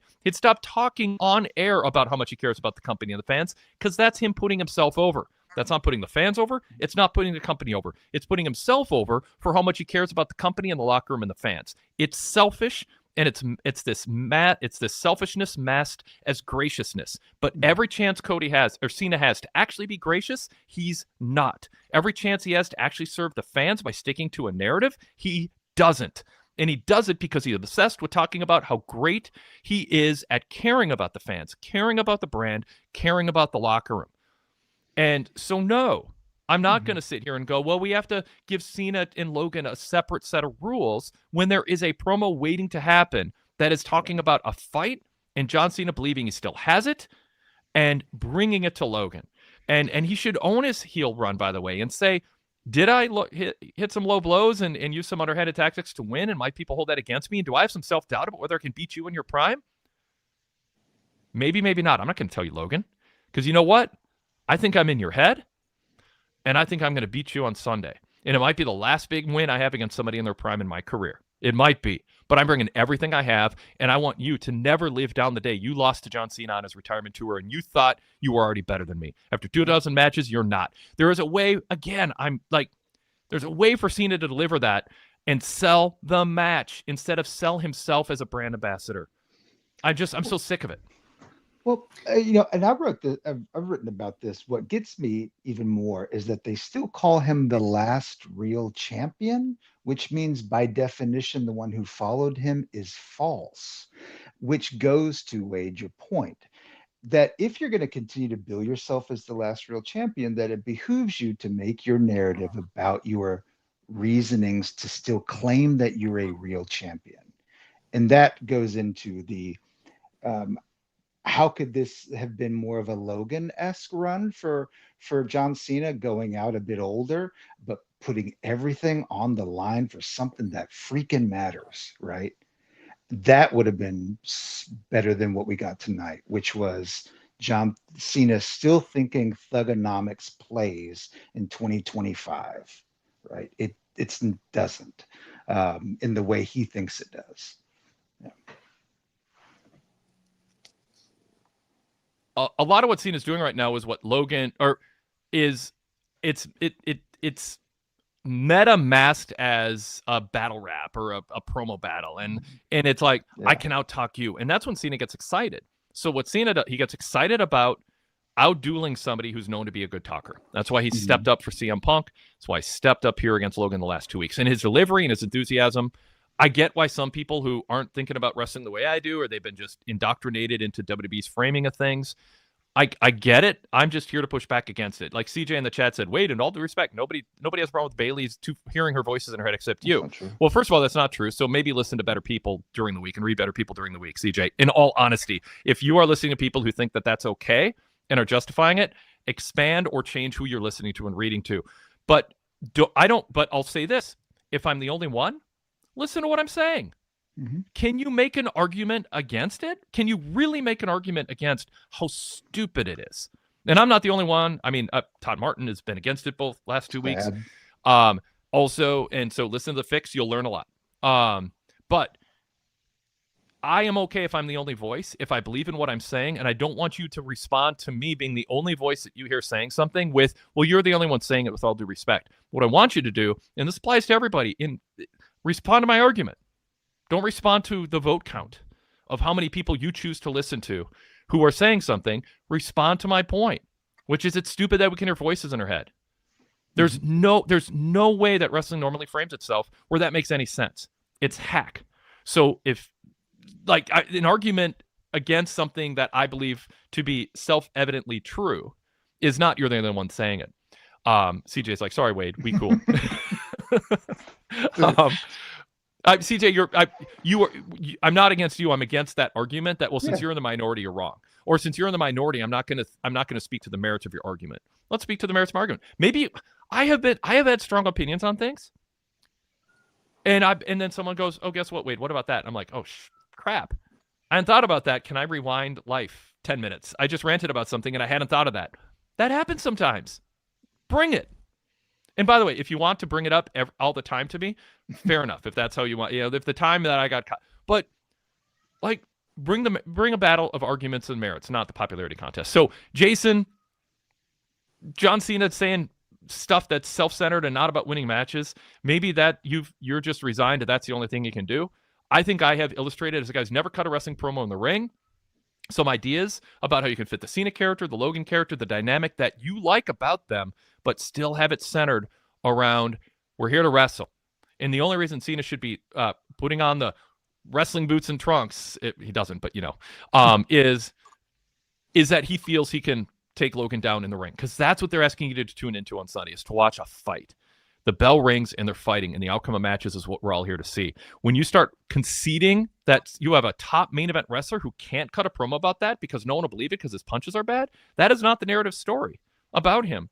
And they're not going to write stories because you think Cena's not a technically sound wrestler, or they want to give him all these title wins and call him the GOAT. You're right on what you're saying. Maybe I am. Stop there. Thanks, Jason. Bye. No, go ahead. No, I know. That's a good one. No, you are right. Maybe I am resigned. Because for me with John Cena, I look forward to John Cena when he talks when he talks, because I believe he's one of the greatest talkers of all time. And like I said, I'm not really an in-ring guy, but there are people I prefer in the ring, their style compared to John Cena's. So I just never really being good in the ring, but being good in Jason. The fact that Cena's a good talker and that he's got charisma and he looks like a star and he draws money, that's a reason to book him as a winner in the ring.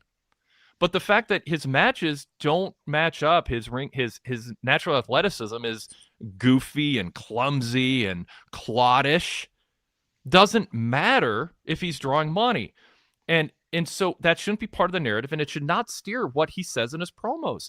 If you're being pushed as the person who held more world titles than anyone in history, but you're not allowed in your promo building up a match to talk about how you think you can beat a guy, a punk-ass, arrogant guy with 24 matches, but because he shows light on punches, he can't talk about beating a guy?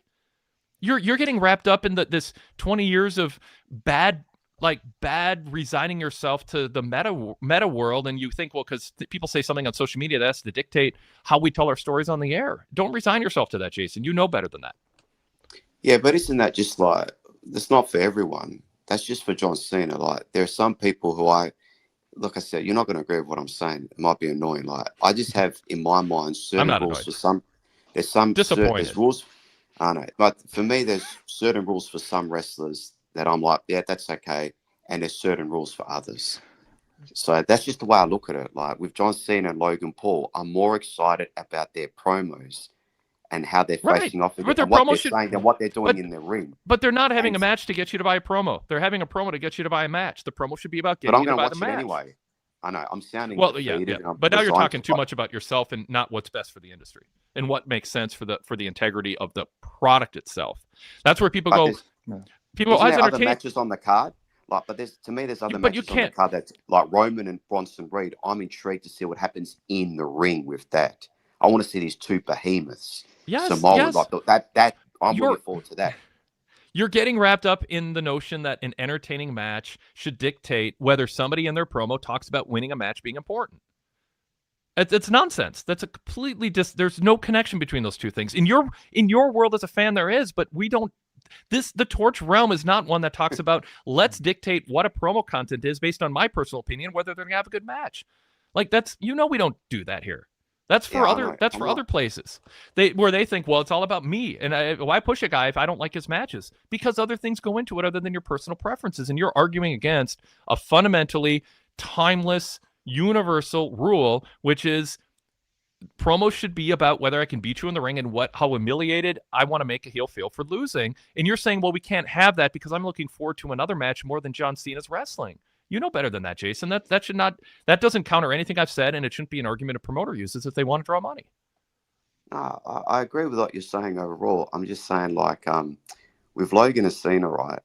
I enjoyed their promo battle going back and forth, and I thought Logan did a great job holding his own. And to me, it's just assumed that they're going to go out there and have a match and try and defeat one another. I don't need him to knuckle down on that, because to me, that part is less interesting than what they're saying to each other on this other level. And I think that you can apply that type of logic and way of looking at it on a case-by-case basis. I think overall you want to make it about winning a match. And obviously, I think in this part, it's just assumed that they want to go out there and defeat one another. But what they've got to say in other ways is more, to me, intriguing. But I still want to see who wins. Do you know what I mean? I get what you're saying, but I'm not as passionate about on that level. And maybe you're right to be passionate about it, and it should be that way. But I'm only saying the way I think, and maybe other people think too. But your opinion is not invalid, Jason. I want to hear what makes people want to watch Sunday, and I care what you're interested in. What I don't want that to do is bleed into being presented as a counter argument to the case that I'm passionately making, that John Cena's promo, while it might be interesting to see him bring it against Logan, this interloper, celebrity, social media, shallow human being, and you enjoyed seeing him bring it, I still think we can keep our eye on what we're all here for. And that is not to talk about how entertaining we want it to be for the fans, but let the entertainment be the inevitable side effect, the byproduct of wrestlers talking about, in this world, I shut you up by pinning you or submitting you. And it doesn't seem to cross Cena's mind, because he gets enthralled with, I'm going to bring it to this guy, and he rises to the occasion, but he's off target, and he is constantly. This is something that happens, he is a product of some mindset that this isn't some exception because it's Logan Paul. I mean, so anyway, fun discussion. Go, Chris. People want to hear what you have to say. Well, first off, there was no need for me to interject, because what y'all had going on was something special and didn't need me. I see the comment. Yeah, I was just chilling, but y'all had it on lock. BJF on chat says, LOL, gentlemen, Chris Adams just sitting here in the middle. Dude, I knew my role. He's being a gentleman. I was the referee just watching. I was staying the hell out of the way. Do you think John Cena knows who he is? And that's the question for me. And I think what really maybe disappointed me about tonight's promo was the way in which in this last run to celebrate the art form that has given him his whole life, right? We are talking about entertainment, but we are also talking about it from a deeper level, about what professional wrestling is.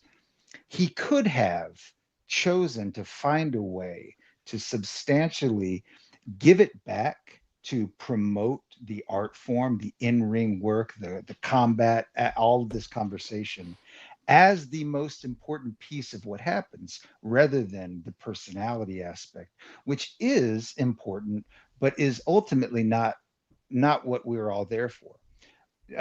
One thing we haven't talked about is that by the hour mark of this show, there was only one wrestling match. Two, if you count the 7-second extraordinaire, right? Like, there was something wrong with this episode of SmackDown. For me, in this promo is a microcosm of the macrocosmic problem. Yep. That they are obsessed with themselves, yes, rather than the actual stuff that we are there to buy. Yep. Right. And that was my son picked up on that tonight. Really interesting. Yeah. That's it. Yeah. I mean, and I am not here to say sellout crowd enthusiastically singing Cena song and Sami's song doesn't make for good TV and isn't a sign of success. Right. But sometimes the success you're having, and I know this running my own business for 35 going on 40 years, sometimes the success you have is not based on what you did the last month or the last 6 months. Right. Sometimes it's for people hoping you'll go back to something like that you did, or there's a loyalty to you over time. Or you're waiting for that big story that, I'll step up and cover well. But in the meantime, I'm just like, of course there's people that feel that way about any kind. I feel that way about podcasts. I listen to sports podcasts, political podcasts, what is entertainment. Sometimes I just get refreshed because it's a habit. And I'm cognizant of that as a businessman running my own business since I was 16. And I speak to it not just as a wrestling fan, not just as somebody who studies this industry and has interviewed more than half of the top most influential 100 people the last 40 years and been friends and had long off-record conversations with lots of them over the decades. I know some people don't even know my history and they just see me as a guy with a microphone on YouTube sometimes. But so it's not, I didn't mean to get into that, but I'm sorry. But there's all of that I bring to this, but I'm also saying sometimes there is a momentum, but there are early signs of something that is going to slow it down. Mm-hmm. And that, and I think you said it really well, Chris. I'm not going to try to repeat what you said because I think your words were great. This is a type of thing that if they keep doing it is going to be counterproductive to retaining their momentum. And I just want to point that out, even in front of a sellout, enthusiastic crowd in France, because it's super easy to be critical of a company when all the metrics are down. I want to be ahead of the curve on that. And I want to say this is symptomatic and indicative of a mindset that a lot of people who are riding high on their own supply of TV deals and streaming deals and ticket advance sales are losing sight of. And I want to bring commentary that says some of the tickets that are being bought now are not because of anything WWE's done in the last few months. Mm-hmm. Yeah. All right. Right. Jason, anything else you want to bring up? No, that's fine. It's all good. I enjoy the conversation. I don't get as fired up as you there, but I see where you're coming from. Wade. I don't always get. I kayaked for an hour and a half today with my mom. That's good. On a beautiful 70-degree day. I was like, so it's not like I'm just like, but I do feel passionate about this. Obviously covering this industry is a big thing. John Cena has a level of success and privilege that I think he is putting on a super phony I'm giving back veneer that is the complete opposite. He is a completely obsessed with things that don't matter, corporate shill. And I think that was brought up, like, is he doing this to hurt Cody? No, he just doesn't know any other way. Mm-hmm. I'm not saying Cena's a bad guy who won't do good things for people he knows. Like that, let's not extrapolate beyond the very specifics of what I'm saying, which is he has been ungracious to Cody, and he has lost sight of the narrative of what makes pro wrestling work. And I think it's destructive and harmful. And just because we've got so many people have gotten used to it, or they've never seen wrestling presented another way, and they see WWE striking all these deals, this must be the right way. And I think I bring something else to the conversation. Mm-hmm. I saw the territory days. I've seen companies rise and fall. So I'm sorry, but I'm not going to sit here and be the 99 out of 100 people who have a platform who say WWE's red hot and John Cena brought it. Well, those two things are true, but what I'm saying can also be true at the same time. Yeah, I guess from my point of view with John Cena, right, I always looked at him, like, it always annoyed me when he look at the camera and say, all right, guys, what adventures are we going to get up to today, before he headed to the ring? It's kind of like, it's like he didn't take it seriously. Yep. But I'm kind of just like, that's just the way he is. It's like The Undertaker had his own rules when it comes to supernatural powers. And John Cena's got his kind of own universe and rules when it comes to sort of being more about the show and not so much about winning as much as other people. And in my way, I kind of just accepted that because it's not like everyone else on the show was about that. Like there are other wrestlers who talk about wins and losses and what happens in the ring, especially a guy like Drew McIntyre and, Gunther and even Punk and Cody. And Sami. So what I don't get out of John Cena, I get with the other wrestlers. So in my mind, I can park that John Cena is different to everyone else and he's got his own universe because I get what I need as far as making things feel important in the ring and other things and not so meta with other wrestlers. So that's how I balance it out. But I understand where you're coming from. I will say Derek Mitchell just had a thing in the chat and I noticed this too.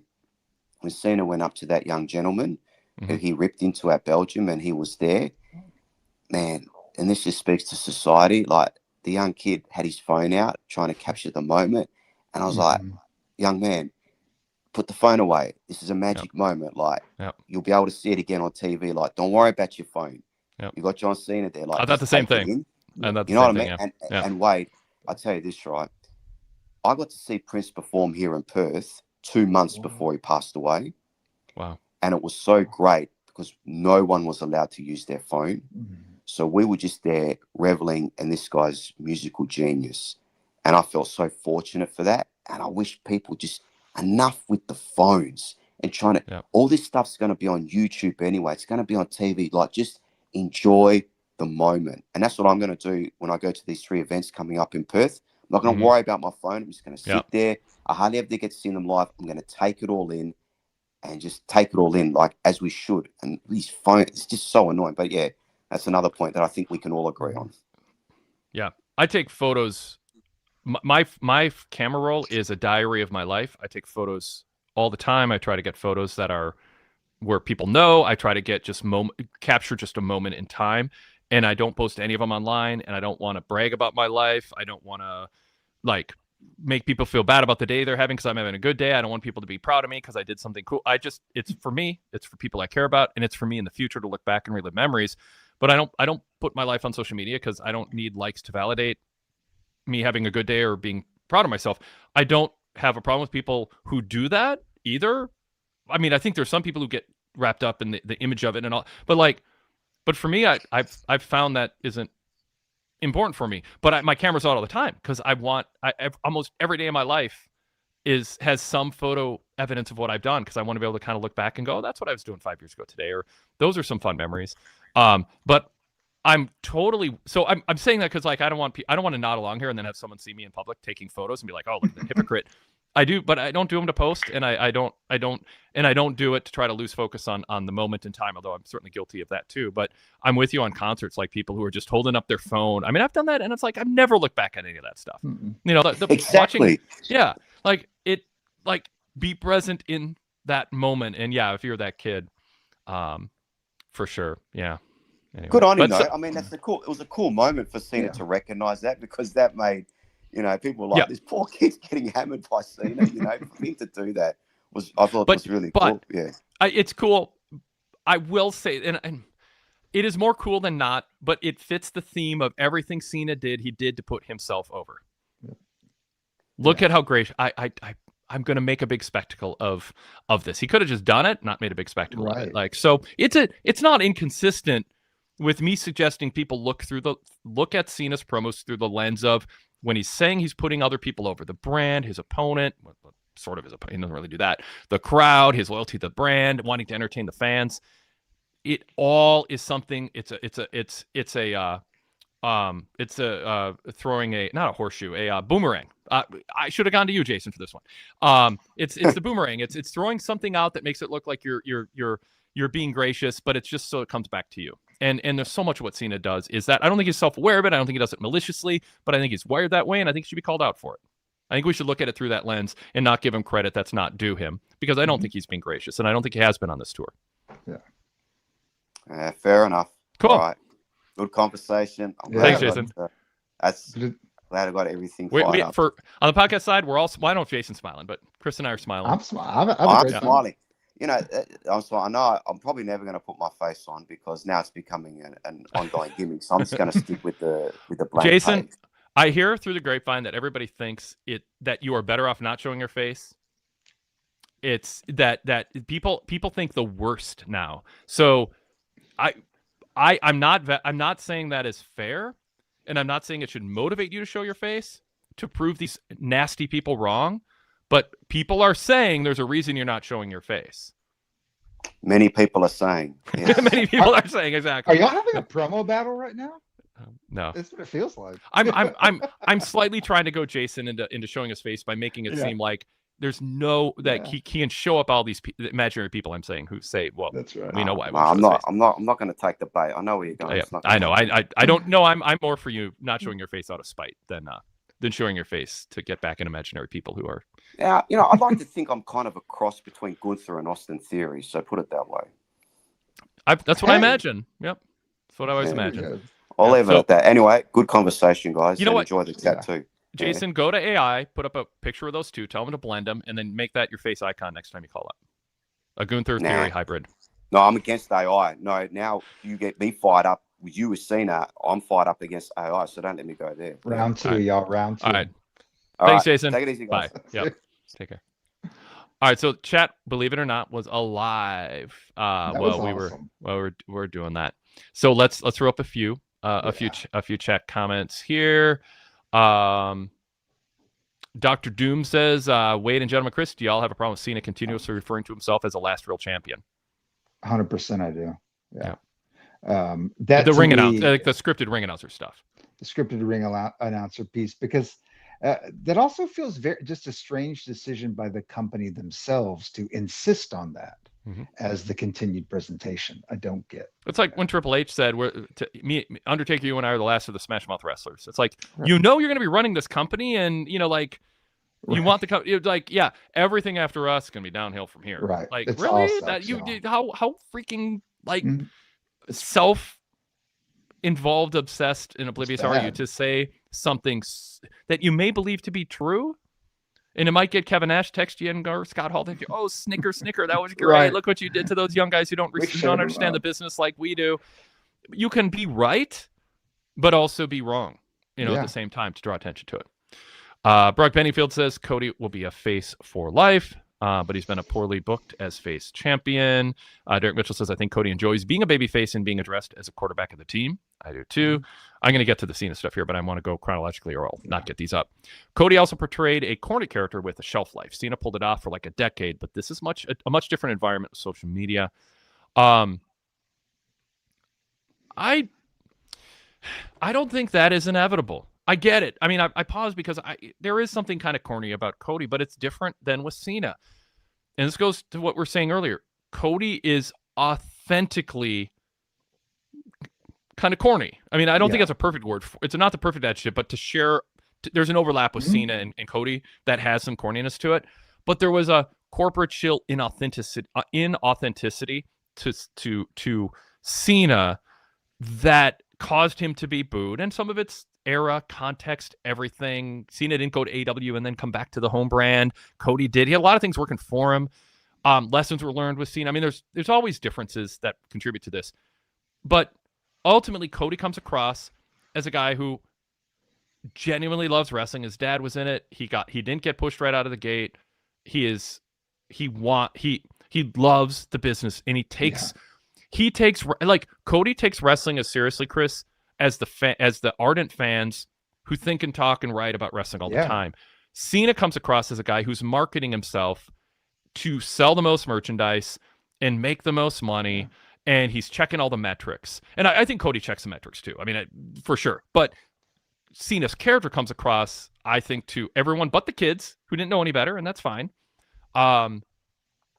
as a guy who is marketing himself. And I think Cody comes across as a guy who is, his nature is to market himself, but it's a love of wrestling that causes them to do what he does. So I think there's a difference. And so I disagree with Dr. Doom that it's inevitable fans will turn against him. But I do think if everyone in WWE, including Cody, starts believing it's inevitable, it'll be a self-fulfilling prophecy. Yeah.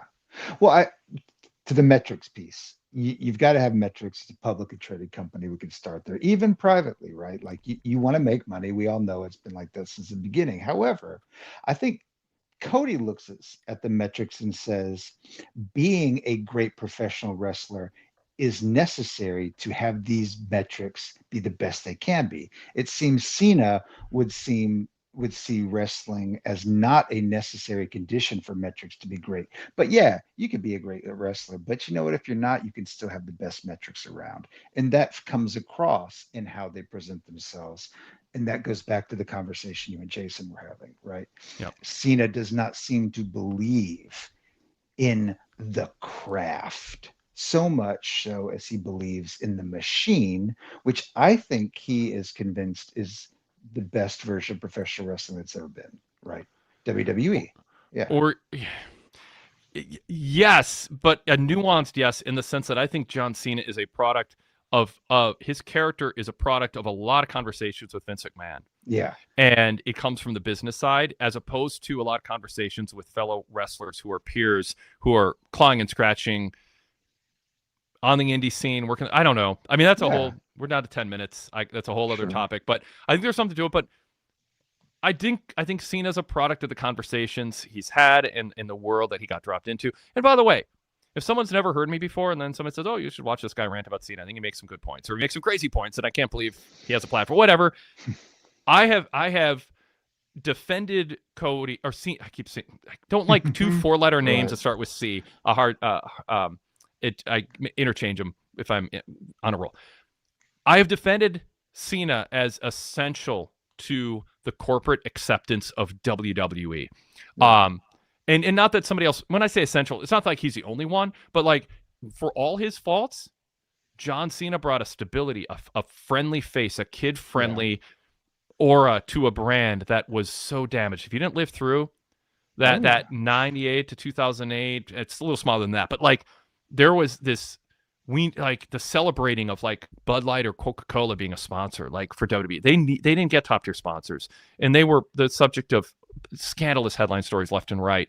All the deaths, obviously the Benoit thing. I don't mean to say thing dismissively, but it turned into a thing that went beyond Benoit in terms of what's wrong with WWE. Did they foster an environment that led to this? Did they not see the signs? All of that. Cena did a fantastic job being that kind of boy next door who went to the gym and turned into a star who the kids love. I mean, and I've defended Cena in a lot of other ways. So I mean, I don't have vendettas against any wrestlers, even if I'm passionately feel a certain way about them, and I want that to be clear. It is not personal. It's like it's not personal with Billy Gunn that I don't think he should be on TV anymore, and I think he's really hurt the careers of Max Caster and Anthony Bowens, but it's due to specifics. Where he was no selling younger wrestlers, where other wrestlers are doing the jobs and tag matches instead of him. On and on. So I speak in specifics, and I want you to push back with specifics, but I'm not blindly anti-Cena. All right. Fan Blast in the chat says, here, Wade, preach. I'm tired of all these companies talking about their TV deals and who has the best matches, or who the best is on the stick, or who's more entertaining. It takes me out of it. We just lost Chris. CJ says, let's see. Tell us how you really feel, Wade. LOL. BJF said, this is why I stay up for the post show for Wade Keller rants. This is amazing. BJF adds, and breathe. And Brock Benningfield says, Cena is a good corporate soldier. Derek Mitchell says, the last 2 weeks, Cena has killed Logan Paul in promos with 1,000 cuts, but it's like he's reading from the TKO corporate employee handbook. Derek Mitchell says Cena is a Vince McMahon corporate stooge like JBL, Gerald Briscoe, Bruce Pritchard, Sergeant Slaughter, and Jerry Lawler. Dr. Doom says to Jason D, Cena wasn't being authentic. He was just parroting what everyone said about him 25 years ago. You aren't real. You're a gimmick. I hope he was at least self-aware of that. Scott TPA said, I'm 100% in agreement about Cena. I'm so sick of his sanctimonious BS act just to put himself over. So yeah, there were some of the comments going on. Since then, Derek said, wait, I mentioned this before, but John Cena is very polarizing amongst fans, much like LeBron James in NBA circles. It's either you like him or you don't, and not a lot of in-betweens. Yeah, so, but I will say, I don't think everything Cena's done is bad and self-centered and selfish. I just think, specifically speaking, I'm calling him out for this because I think that is what has been happening. Derek says, as more people leave AEW, you hear that Cody was a true professional in AEW, and they've been suffering since his departure. There was another one I wanted to grab here, but I can't throw to Chris to stall while I look for it. Scott TPA says, Cena's a complete bullshit artist. I can't stand listening to his interviews outside of WWE and hate his WWE bullshit either. Let's see. Derek says, thanks, Jason. Instead of taking in the moment from Cena, the kid was so wrapped up in recording. Some folks are just not present for the moment. And let's see, there was a comment that I want to find about Cena and whether he's helped anybody since his time in WWE, but I'm not going to find it here. So I will bring into the conversation CJ, if you're still with us. You were on cam a minute ago. Are you ready for me? We're low on time, and I apologize for that, but I feel like the Cena stuff needed to be said. It also took up the first 30 minutes of SmackDown. So, but welcome. What's on your mind? Two things. I want to ask you about Orton, but real quick, because we were talking about TKO. I'm sure you saw the ticket prices for next year's WrestleMania. The highest ticket going for $70,000. Mm-hmm. So what do you think is the line where most fans will be like, that's it, I'm not going that high? I don't have a problem with WWE charging $17 billion for the first 3 rows of tickets.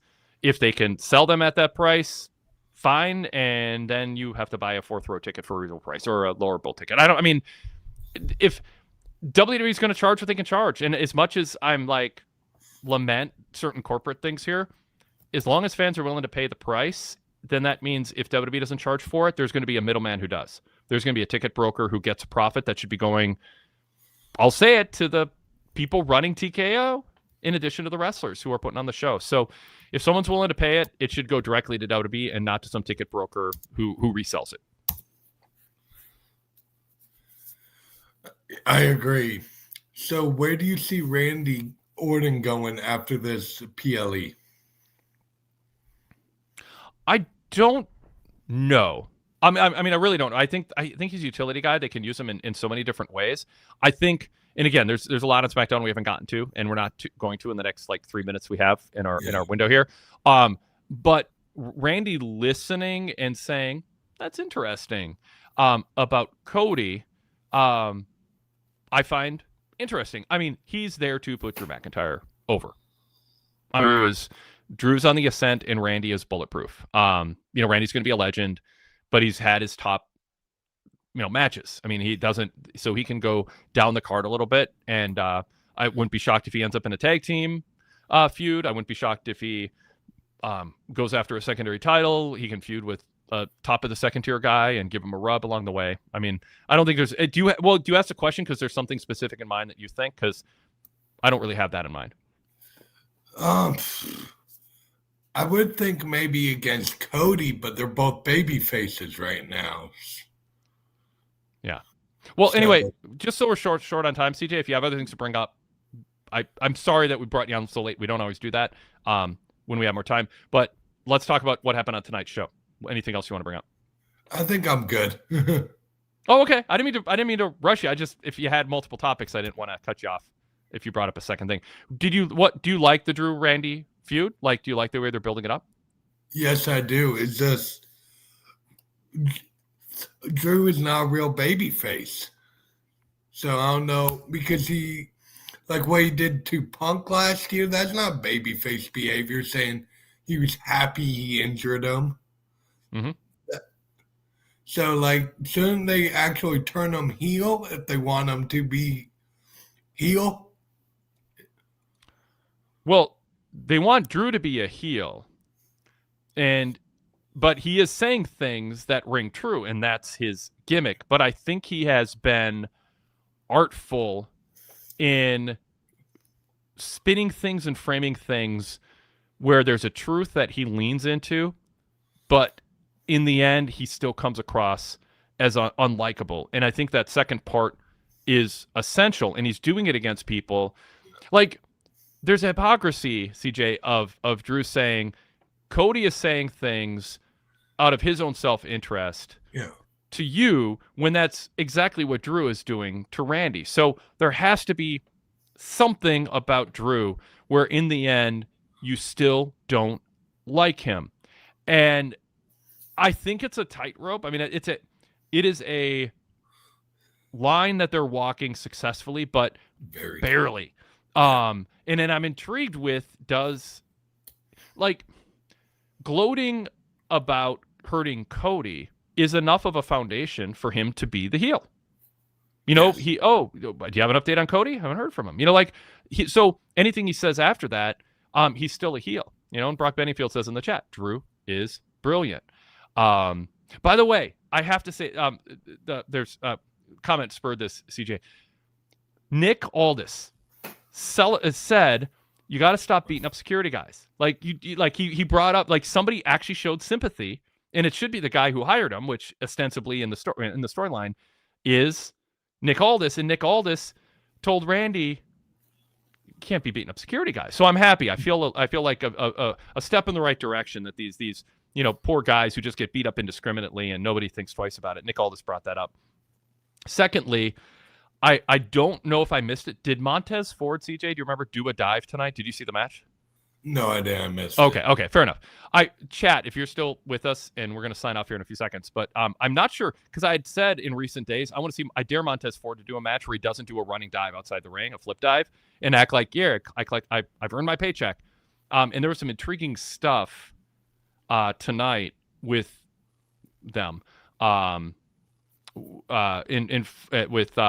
Bo Dallas walking around and stirring some trouble, and Ford and Dawkins kind of looked at each other like, oh, something might be up there. So I'm curious about that. CJ, I got to run. I'm up against the clock. Real quick, sorry, I hope we're cool regarding the Bailey stuff. Of course, yeah.